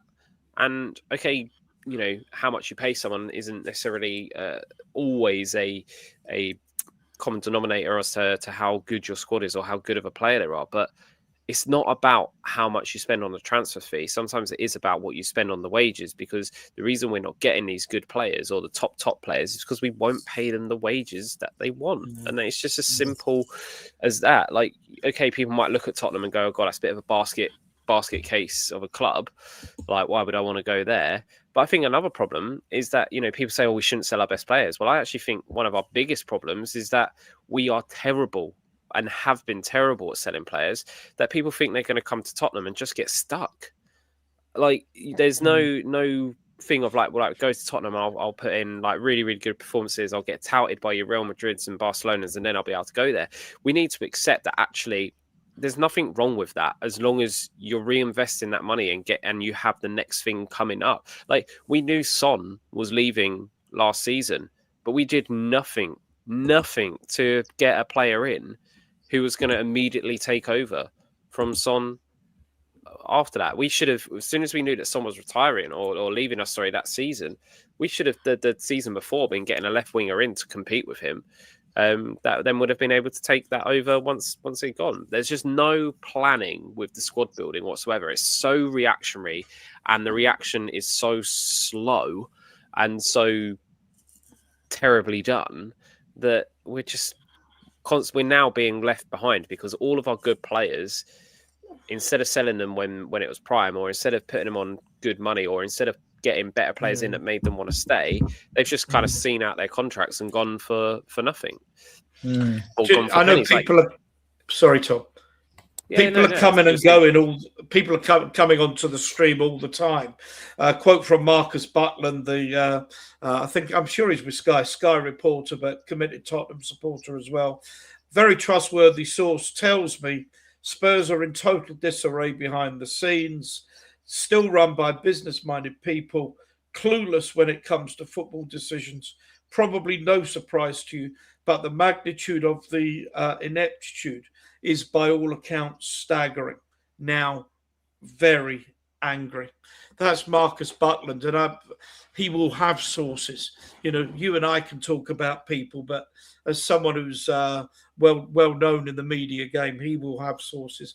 I mean, I really think now, I've never been a Levy outer and ENIC outer, but I've come to the conclusion this club will go nowhere, Adrian, as long as ENIC and the Lewises and the charlatans they've got working for them are anywhere near our football club. We need new ownership and a complete reset, reboot, and start again. Yeah, I mean, I'm in agreement. I've always been like, if you're going to change things, change the owner, right? Change the owners of the club, but then also be careful what you wish for. Make sure that whoever's going to come in, that the fan base are happy with them. I mean, it was good to see, even with Brian Daigle and those before, when it was rumoured that the owner of the Dallas Cowboys wanted Spurs. At least they were wise enough, those protesters, to turn around and saying, no, we don't want him, we don't want him. So this is where we've got to be. I mean, it's got to be the right fit. No multi-billionaire international company or individual is going to come without political insensitivity, because you don't earn that sort of money without that, right? But you need somebody that, a purest fit you can get to take over this club. But you go back to Mike Ashley at Newcastle, Ian. I mean, them fans protested far better than the Spurs fans did, and they couldn't shift Ashley because he owned the club until he wanted to actually sell it, and then he sold out. I think it'll be the same with Enoch, but you can make life very uncomfortable for them with protests. And I think, as they've said, like, oh, we're putting this money in, blah, blah, blah. This whole situation around Frank now, and Enoch we'll know more about, and if there's going to be a big protest and all that, then that should be signalled at the end of this transfer window, because then we'll know who we brought in. Have we been appeased a little bit, or whether Frank's staying or not? So it's going to be the end of this month. It won't be West Ham. They're not going to sack the manager mid-transfer season. They're not going to, we're going to see what they do in this window still, with 20 days to go, because they're just going to shoot themselves in the foot, and all the pressure's going to be on them, and it's on them anyway. But all the guns are going to be aiming on them if they get rid of Frank. Oh, we sacked Frank. Who are you bringing in? Mm-hmm. You're going to have that scenario. And we're thinking, well, no, you've hid behind Levy. You could have removed him years ago. You didn't. You're still responsible. You've been owners of this club for 25 years. So now we want to see you do something. Your stake in this club has risen exponentially in value from what you paid for it. Yeah. So we want to see investment in the team. And all right, you can't get elite players in, but you've got to get players in. I don't mean anyone. Players with proven track record that might be in mid-table teams in Europe, that might be the best players in those teams, that aren't on top money. I mean, Yildiz wanted $5 million a year at Juve, because all these clubs are skint. They're not old. I mean, you might get Nico Williams and over $300,000 a week or whatever, and you might get the Galacticos at Barcelona and Real Madrid. But all these players, they're not on that top money. A lot of the players are there because they know win something when they're at those clubs. Those clubs are, they're trophy pigs. They always win trophies every year, every other year, or whatever. So now, I mean, Enoch have got to do something in this window. They have. We have to bring players in. I don't think Frank gets sacked. If you lost to Burnley and West Ham, I still don't think, then you've got all this uproar, but the transfer window hasn't closed yet. There's no closure. The only way you're going to get any closure on anything to make a final decision is at the end of January. So that's my thinking. I mean, if I'm wrong, I'm wrong. Let me plug the channel. There are 416 of you at the moment, and it's still rising. So I gather we're probably talking about interesting things. I know only 71 of you are on 415 now. 71 are watching on X. So I presume most of you are watching on YouTube. If you were watching or are watching on Project Spurs, please come across and have a look at Spurs Diehards and give us a like and subscribe. And similarly, you saw the contribution of the boys from Project Spurs earlier, Callum and Gary. Please go on to their site, Project Spurs, PRJCT, Spurs, SPURS, and give a like and subscribe to both, please. Helps both of us grow as much as we can, allows us to bring you the best content possible. Adrian, you want to talk briefly before we go on about where people can find our shows? Yeah, our shows on Spurs Dials TTIT. Our shows go out every Sunday. Ian hosts a Sunday show. We usually do a show every Tuesday. Sometimes it could be a Wednesday according to European football, but mainly Tuesdays. at 9. Friday, I host a show on Friday. We try to cater for an American Canadian audience, and on Friday it goes out at 10. Ian's changed his times for Sunday shows to 8 o'clock now, which seems to be working very well. Brilliant, actually, the amount of we've got viewing you. You can find Spurs Diehards TDID on Facebook. You can find us on XCOM, and we've also got a WhatsApp channel. If any of you wish to be guests on our show, all are welcome as long as you're mature and sensible. And but we would need your phone number to add you to the WhatsApp group, and the safest way to do that is through chat on Facebook or through private message on XCOM. So all are welcome. With that, I'd like to thank everyone in the chat channel for their comments and their questions, everyone watching on various platforms, and a big up to everyone who take the time to watch us on playback. And with that, back to you, Ian. Yeah, no, thank you. I mean, I think, the frustration is palpable. I'm seeing it in the chat. I've not been bringing that many things up on the chat because there's just too many, and we've got them playing live on the screen. Tom, one thing I've never detected, we're part of this online community, and probably the Enoch / Levy outers have been disproportionately represented. But I haven't seen in the stadium any big lean I'll call it leaning out, but now Enoch out movement at all. I just get the feeling people want to go there. They want a couple of hours football, a couple of beers with their mates and go home. And they don't have that passion. And maybe that's with the money that football is, or the number of, Gary was talking about people, you don't know where they've come from. I mean, people are entitled to buy a ticket from wherever in the world they've come from. But the so-called football tourists don't have the passion of people like us that, your dad and Adrian and myself, who've been Spurs supporters for maybe 60 years, maybe longer. Yeah, and I think that's precisely the thing. I mean, there is a plan for this game against West Ham, that there is going to be a protest at that game for Change Tottenham. Whether that's going to be centered around Enoch out, or whether that's just going to be. Thank you, Peter. That's very, very kind of you, Peter, sorry, can you get in touch with me, Peter? Funny enough, I've wondered where you were because I haven't seen you on streams for a little while. So can you find a way? I couldn't find your number. I was looking at it on my phone. We can just have a little catch up. You can take the piss out of me for the cricket as much as you want. But thank you very much for that, Peter. Much appreciated. For $20, you can say what you want about me.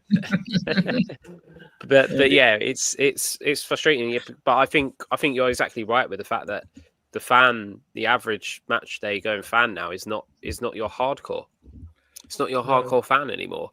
Either they've been priced out, or they just don't want to go. I mean, our season tickets where we are, there's one guy next to us who's there all the time.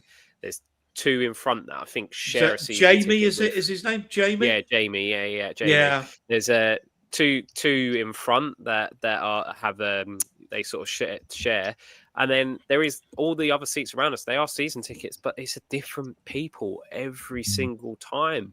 They're not bothering to come; they're just selling it on the exchange or whatever it might be, and that's just a sad indictment of where we are as a club.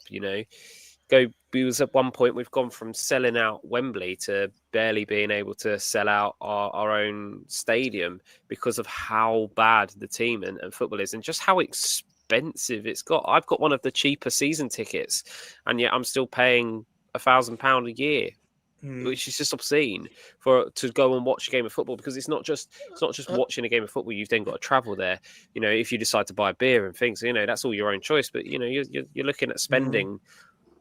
Like, it's actually coming to a point where even if I can't sell my ticket, I actually save money by not going because I'm not then spending like the money to go there and just be angry at the moment, to be honest with you. And I find it really difficult because I always used to be such an optimistic Spurs fan, but I've just felt so pessimistic at the moment. I think lots of people feel it, and people just not bothering to go. But like I said, on Saturday there is, a whole social media thing that there's going to be a protest and Change for Tottenham. Again, I don't know whether that's centered around like wanting the Enoch and Lewis family to go, or if it's just we want them to actually do what they're saying they want to do. Like, this is the thing, they're saying all the right things, but they're not actually backing that up with actions and stuff. And I know, Adrian, like you were saying earlier that about you know almost be careful what you wish for with a new owner. A new owner is not necessarily going to be better, but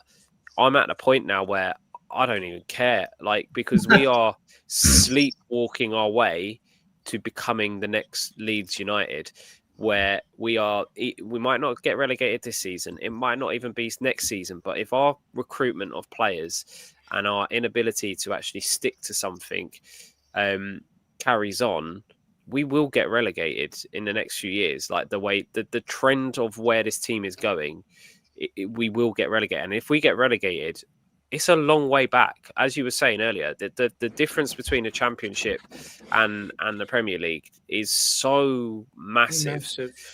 That actually I'd rather just take the risk with new owners, because we're going to get relegated with these owners at this rate. I can't see it actually being much better. And the thing is, like, to give Enoch and Levy and stuff credit, they've built this club to be, really, really, really self-sustainable, and they've given us lots of wiggle room in terms of PSR. But when the owners they are, but they're not cash. The club is not cash rich. Like, we can't just dump a load of money. We don't have lots of liquid cash, so everything has to be done cleverly through amortizing transfers over years and years and years and stuff like this, which is when it takes us ages to do a deal and go for that. Like, I mean, come on. We're trying to buy a 19-year-old left back from Santos, and it's taking 2 weeks to get the deal done. And it's for 13 million. For God's sake, they just pay that up front.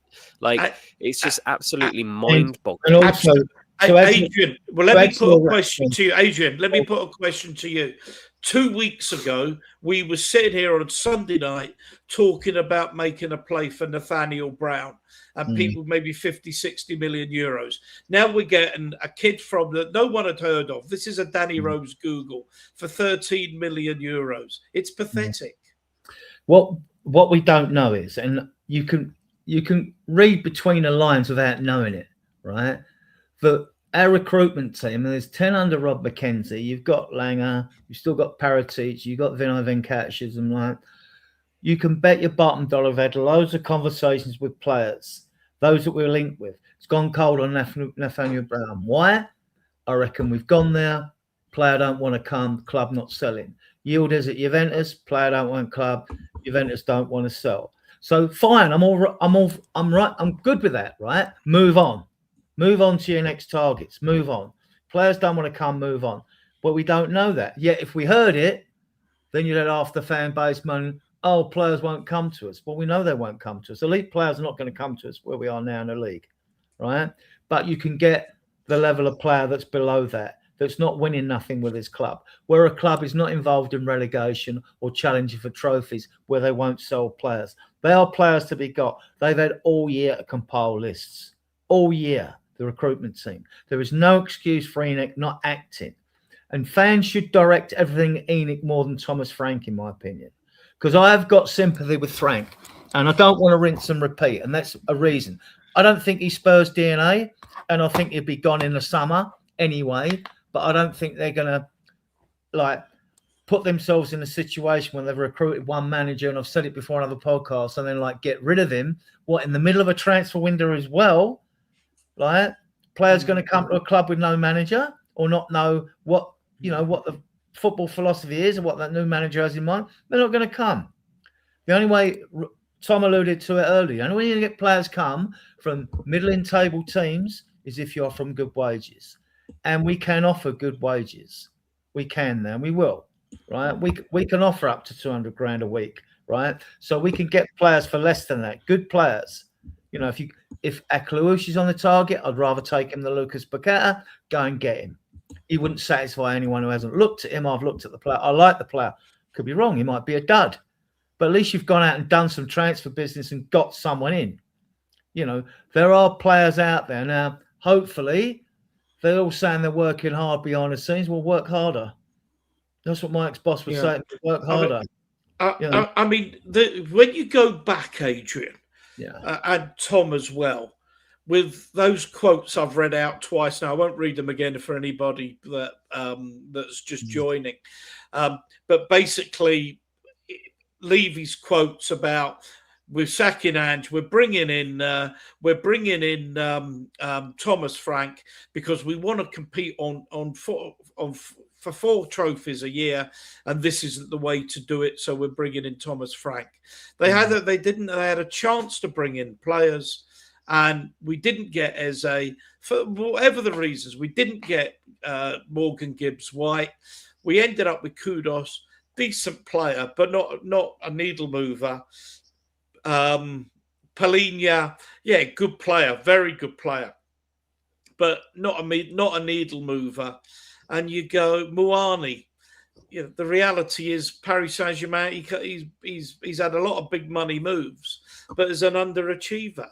And you go, come on, Levy, and Nick, your money. If we're going to get anywhere, your money has to go where your mouth. Has to go where your mouths are. And all I get is mouth and no money. Yeah. Well, if you're Muani, I mean, it's all right saying like, he's on loan. Do we want to sign him in the summer? But does Muani want to come to us really in the summer? The way we're playing, doesn't look it at the moment, does it? Yeah, not at the moment, does he? I mean, it's like Enoch, and people are talking about this month's fixtures, right? All right, we got West Ham and Burnley. Oh, if we don't beat them, Frank's gone, you know. And then we've got Dortmund, and we've got Eintracht Frankfurt. But hang on, we should be beating them anyway. And even if we beat West Ham and Burnley and qualify for the latter stages of the Champions League, time we get to the end of January, if we haven't, depending on whether we're doing any more business, that would still only be papering over the cracks. Because we need upgrades in the squad.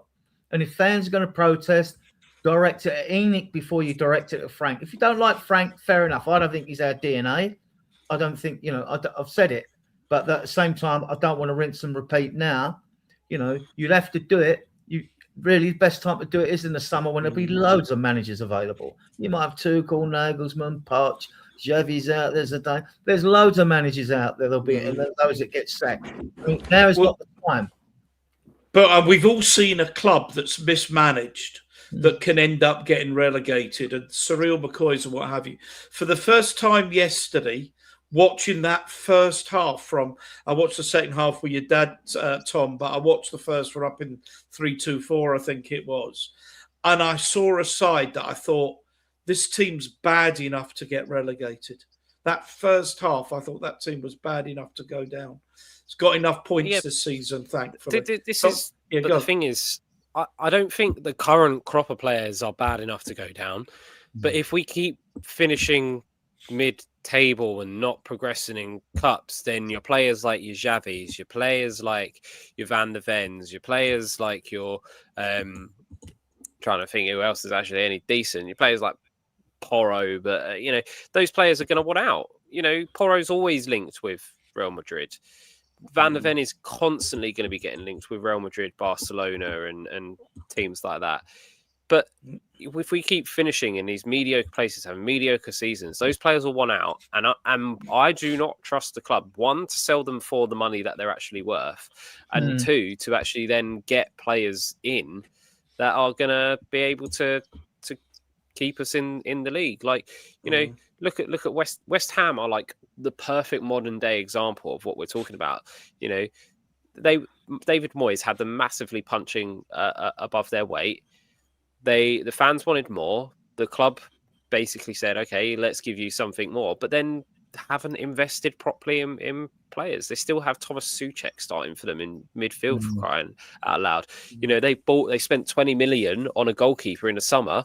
He played 3 games and he hasn't seen the side since. They bought Nicholas Füllkrug from Borussia Dortmund for 35-40 million. He played like 4 games, tore his hamstring, and then has not played anything, and now he's gone to AC Milan. Like that is a club whose poor recruitment is seeing them going down and down and down, and we are doing the exact same thing.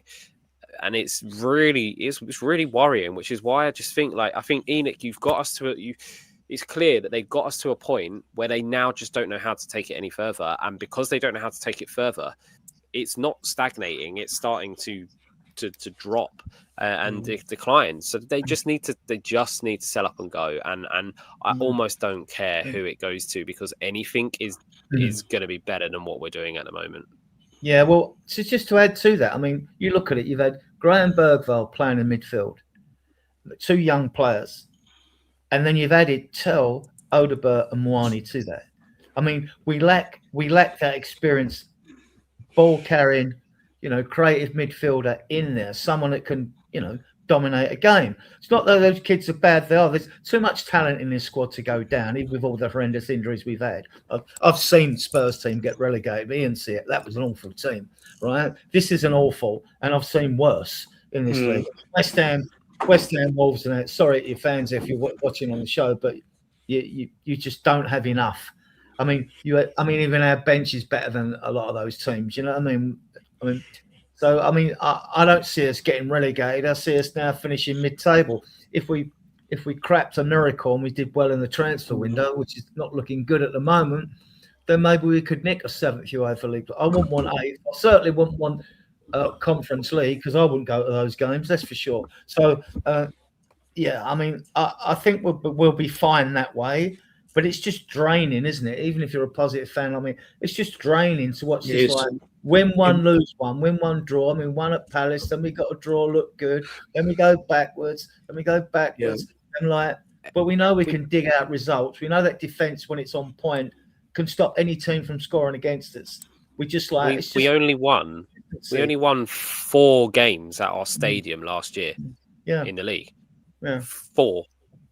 It's crazy. That means I paid £250 per win that I saw my team. Yeah. So, I think we'll be fine. I'm still expecting us to get a couple of signings in.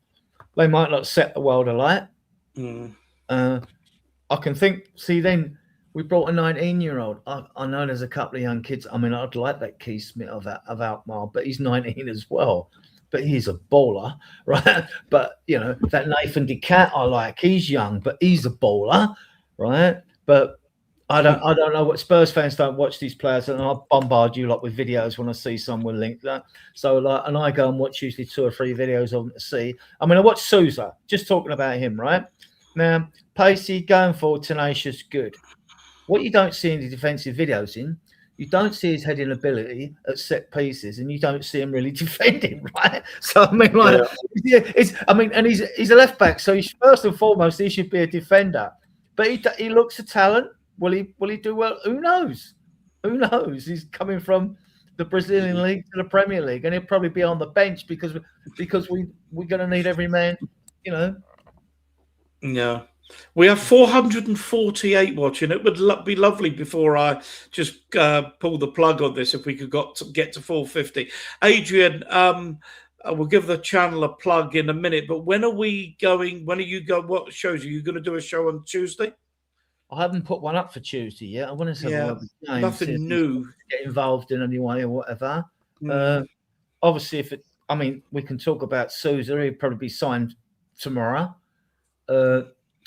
We've got the run up to the West Ham game, but we've got the show on Friday for that. So I don't know as yet. I don't know. We see if something breaks. You know what I mean? Seems sensible. The club show or something.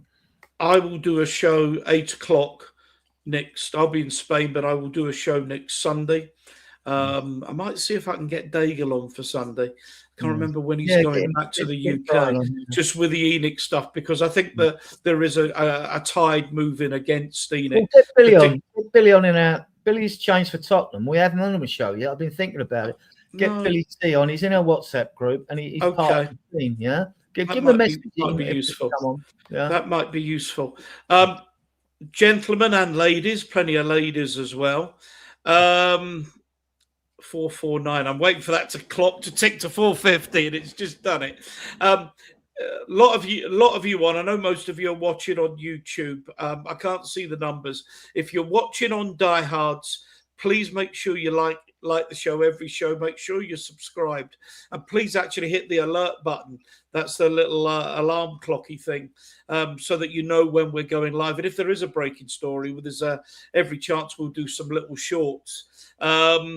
For those of you that came via Project Spurs, thank you to you as well. Please like and subscribe to our channel, and for our people, please go across to Project Spurs and like and subscribe to theirs as well. They're good guys, and we seem to have a lot of synergy between the two channels. 452 of you, which is absolutely wonderful.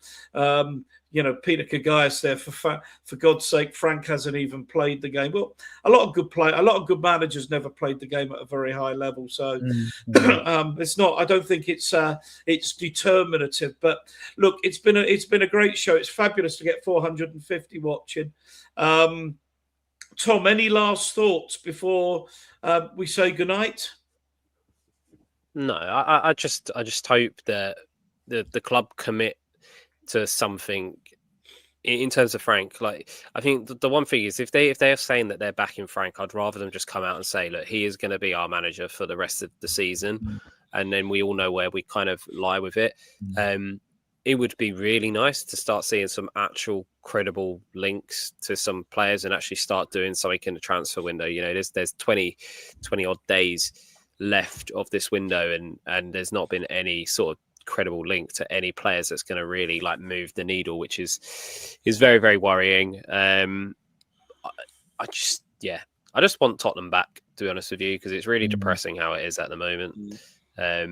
And whether that's the club selling or the club actually, the owners selling, or whether that's actually the owners putting into action the words that they've been saying, I don't mind which one of it is. It just, something has to change. Do you think we won't receive any word from the club until the end of this transfer window in January? Because it's just too much going on. If it's Frank or the transfer window, we need closure on both, and I just don't see it happening until the end of this month. I don't. One thing I would like, and not just a Spurs thing, but like a Premier League thing, is Frank has done about 7 press conferences in the last 2 weeks, getting asked the same questions that he can't even really answer. In the Bundesliga, their managers, they do like a pre-match press conference, and they might get asked a few questions afterwards. But actually, a lot of the press conferences are done by their sporting directors. Why do we not do that in this country? Same in Italy. Their sporting directors do a lot of the press conferences. I don't understand why in the UK we don't do that, because Thomas Frank isn't responsible for what's going on above him, and also most of the managers in the Premier League now are not managers, they're coaches. They don't actually have that much say over the players that they're even getting in. So why are we not getting sporting directors? Why are we not getting those people doing more regular interviews, and then actually the media can ask those proper questions and try and get answers without putting a manager that has absolutely no idea on the spot every single week. I do have some breaking news, Adrian. Exclusive from Football London, that Tottenham are hatching a plot to sign Conor Gallagher. Reaction? Look, I'm not a fan. I see him play a very good game against us when he was with Palace and they beat us 3-0 at their place. He's fine. He's not really got no end product. He may do that job of being an engine. Look, if they get him, and I'll support any player while at the football club and manager, But I'm not I think Atletico Madrid will sell, though. I think he'll have more than one suitor. He might not fancy. Yeah, it does say he's got more than one suitor. Yeah, he might not fancy coming to us being ex-Chelsea. So I'm not bothered if we don't get him in. To be honest with you, I want to hear. I'd rather get Aklouche, who'd be the same money, maybe 5 mil more or whatever, 40 mil or something. I think you could prize him away. He's not happy at Monaco at the moment. So I'd rather go and get him. I'd even take Keith Smith at 19-year-old. I really would take him. We're not going to get Nathaniel Brown. He'd probably go somewhere in the summer. as for Yildiz and Diamondi don't want to come. He's a Liverpool supporter, apparently. Wants to go to Liverpool. Can understand players want to go to clubs that are doing better than us. Yildiz, don't think you're going to prize him out of Juventus. I think they're skint. I think they would. Don't think they'll come to us anyway, Adrian. I think that's Yeah. the bottom line. I think we're going to have to take the players we can. Tom, There's any thoughts about? There's always the opportunity of loans, though. I mean, like, if the likes of Rodrigo is not getting the game time under Alonso, then pay his wages and get him to come and play with us the end of the season. I mean, I like loans to buy. I like them deals. Try before you buy. You know, you don't get into no Ndombele situations then. You know, so yeah, I think. Look, I think they must be. Look, they will be. It's not. They must be. They will be working on deals behind the scenes with 20 days to go because they're under immense pressure. And I think we will get players in, but like all players, when you get them in, only half the fan base will be happy with who we bring in because then they'll check them out. I will and post videos. So I'm confident we'll get a couple in. But yeah, Tom, any thoughts? He's an experienced player now. You know, he's played for Palace, he's played for Chelsea, he's played for Atletico Madrid under Simeone. So he is an experienced player. And actually, one thing that I feel like Tottenham is lacking is a core, like, English group of players. True. Like and that's, you know, that's something that's been synonymous with Spurs for years and years and years and years. But also, if you actually look at the Premier League and all the teams that tend to win league titles and actually tend to do well in the league, they have a core of English players. Like Arsenal, sadly, have got it at the moment with Saka and Rice and, you know, players along the lines of that. And, you know, Man City have had it for years with Foden and Stones, and, you know, they've just had that core of English players that have just really, like, helped. And we had it when we had Ali, Dyer, Kane, you know, Danny Rose, Kyle Walker. We had that core English. And Winks, we had 6. Yeah, but that's Six England players. This is not me being all Brexit and stuff like that, but I just think it really helps for knowing the league and knowing the teams and stuff like that as well.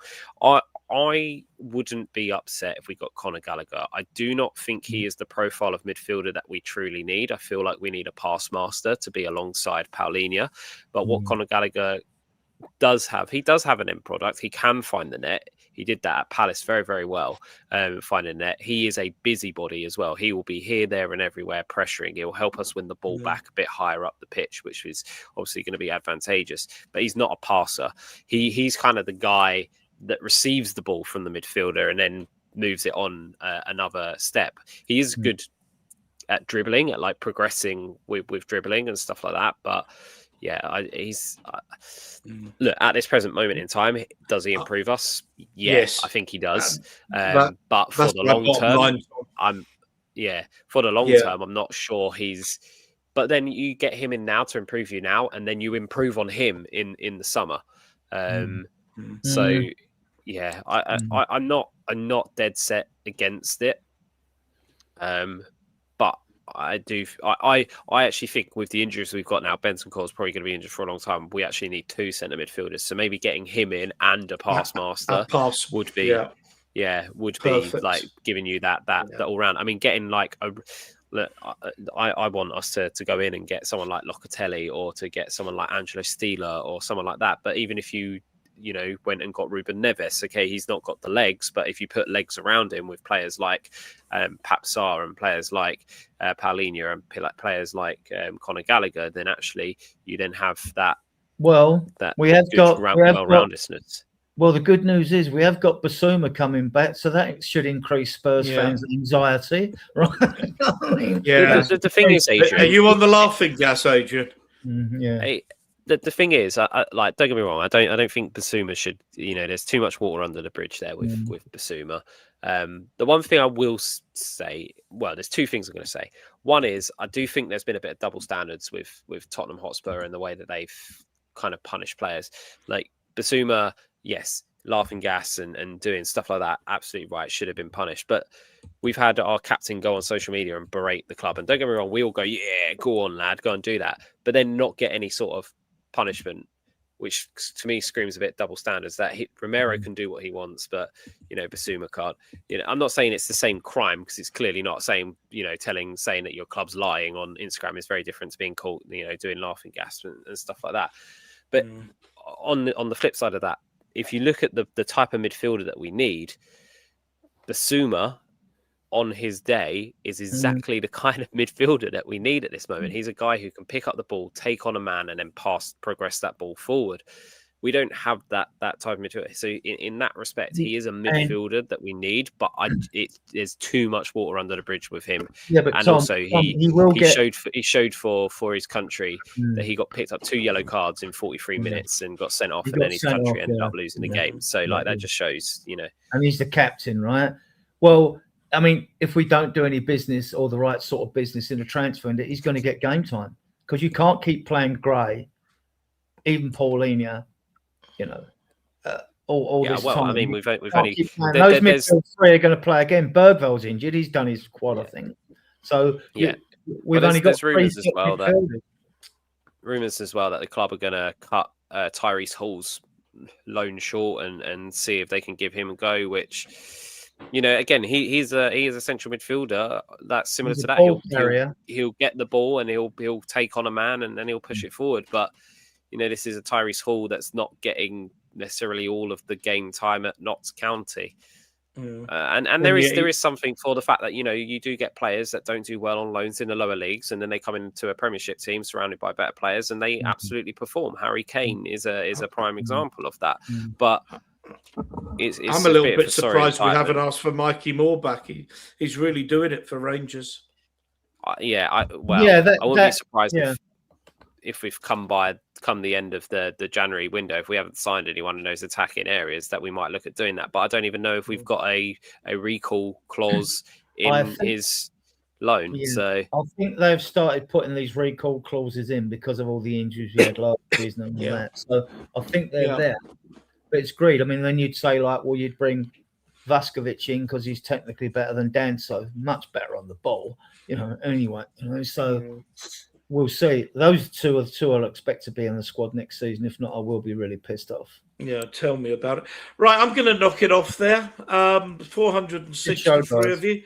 I've said 100 times. If you haven't already liked and subscribed through YouTube to Spurs Diehards TTID, please like and subscribe to the channel. Really does help us. And similarly, if you haven't already, if you're watching through Project Spurs and you haven't liked and subscribed to that channel, please do that. If you're watching through Diehards, please go on to Project Spurs and like and subscribe to their channel. And similarly, if you're watching on Project Spurs, please come on to Diehards and like and subscribe to us. Jimmy, thank you as ever. All it needs to be said is, I don't know if they're still watching. I've had a couple of messages from Gary. I know Callum's doing some other bits as well. He's posting. But thanks to Gary and Callum. Tom, thanks as always, one of our regulars, one of our admin team, and Adrian. As ever, we'll probably be back Friday unless something breaks in the week. I will be back 8 o'clock UK time on Sunday, hopefully talking about a couple of signings and a victory over West Ham. I will play you out with my Gary is there. Thanks, Gary. Thanks very much for your contribution as well. On that note, I will play some of my soul music with a little bit of tongue-in-cheek. We are diehards. We don't complain. Yes, we do. Yes, we do. Yes, we do. See you all next time.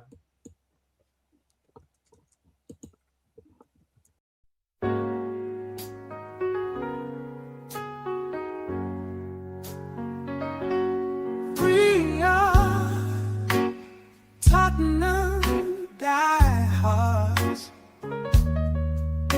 Something I can't explain. We follow through sun and rain. When we lose, we don't complain. complain. Yes, we do, oh, we do. But Tottenham Hotspur, I will love you till I die. I will love you, I die. I will love you till I die, till I die, till I die.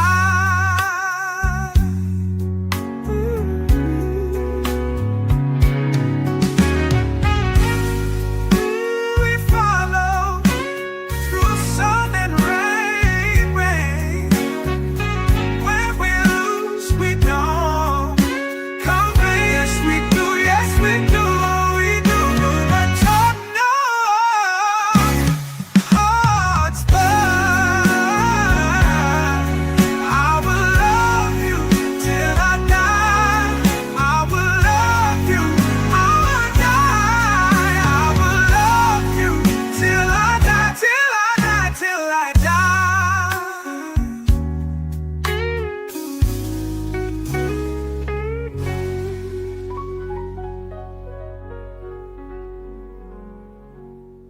We follow through sun and rain. When we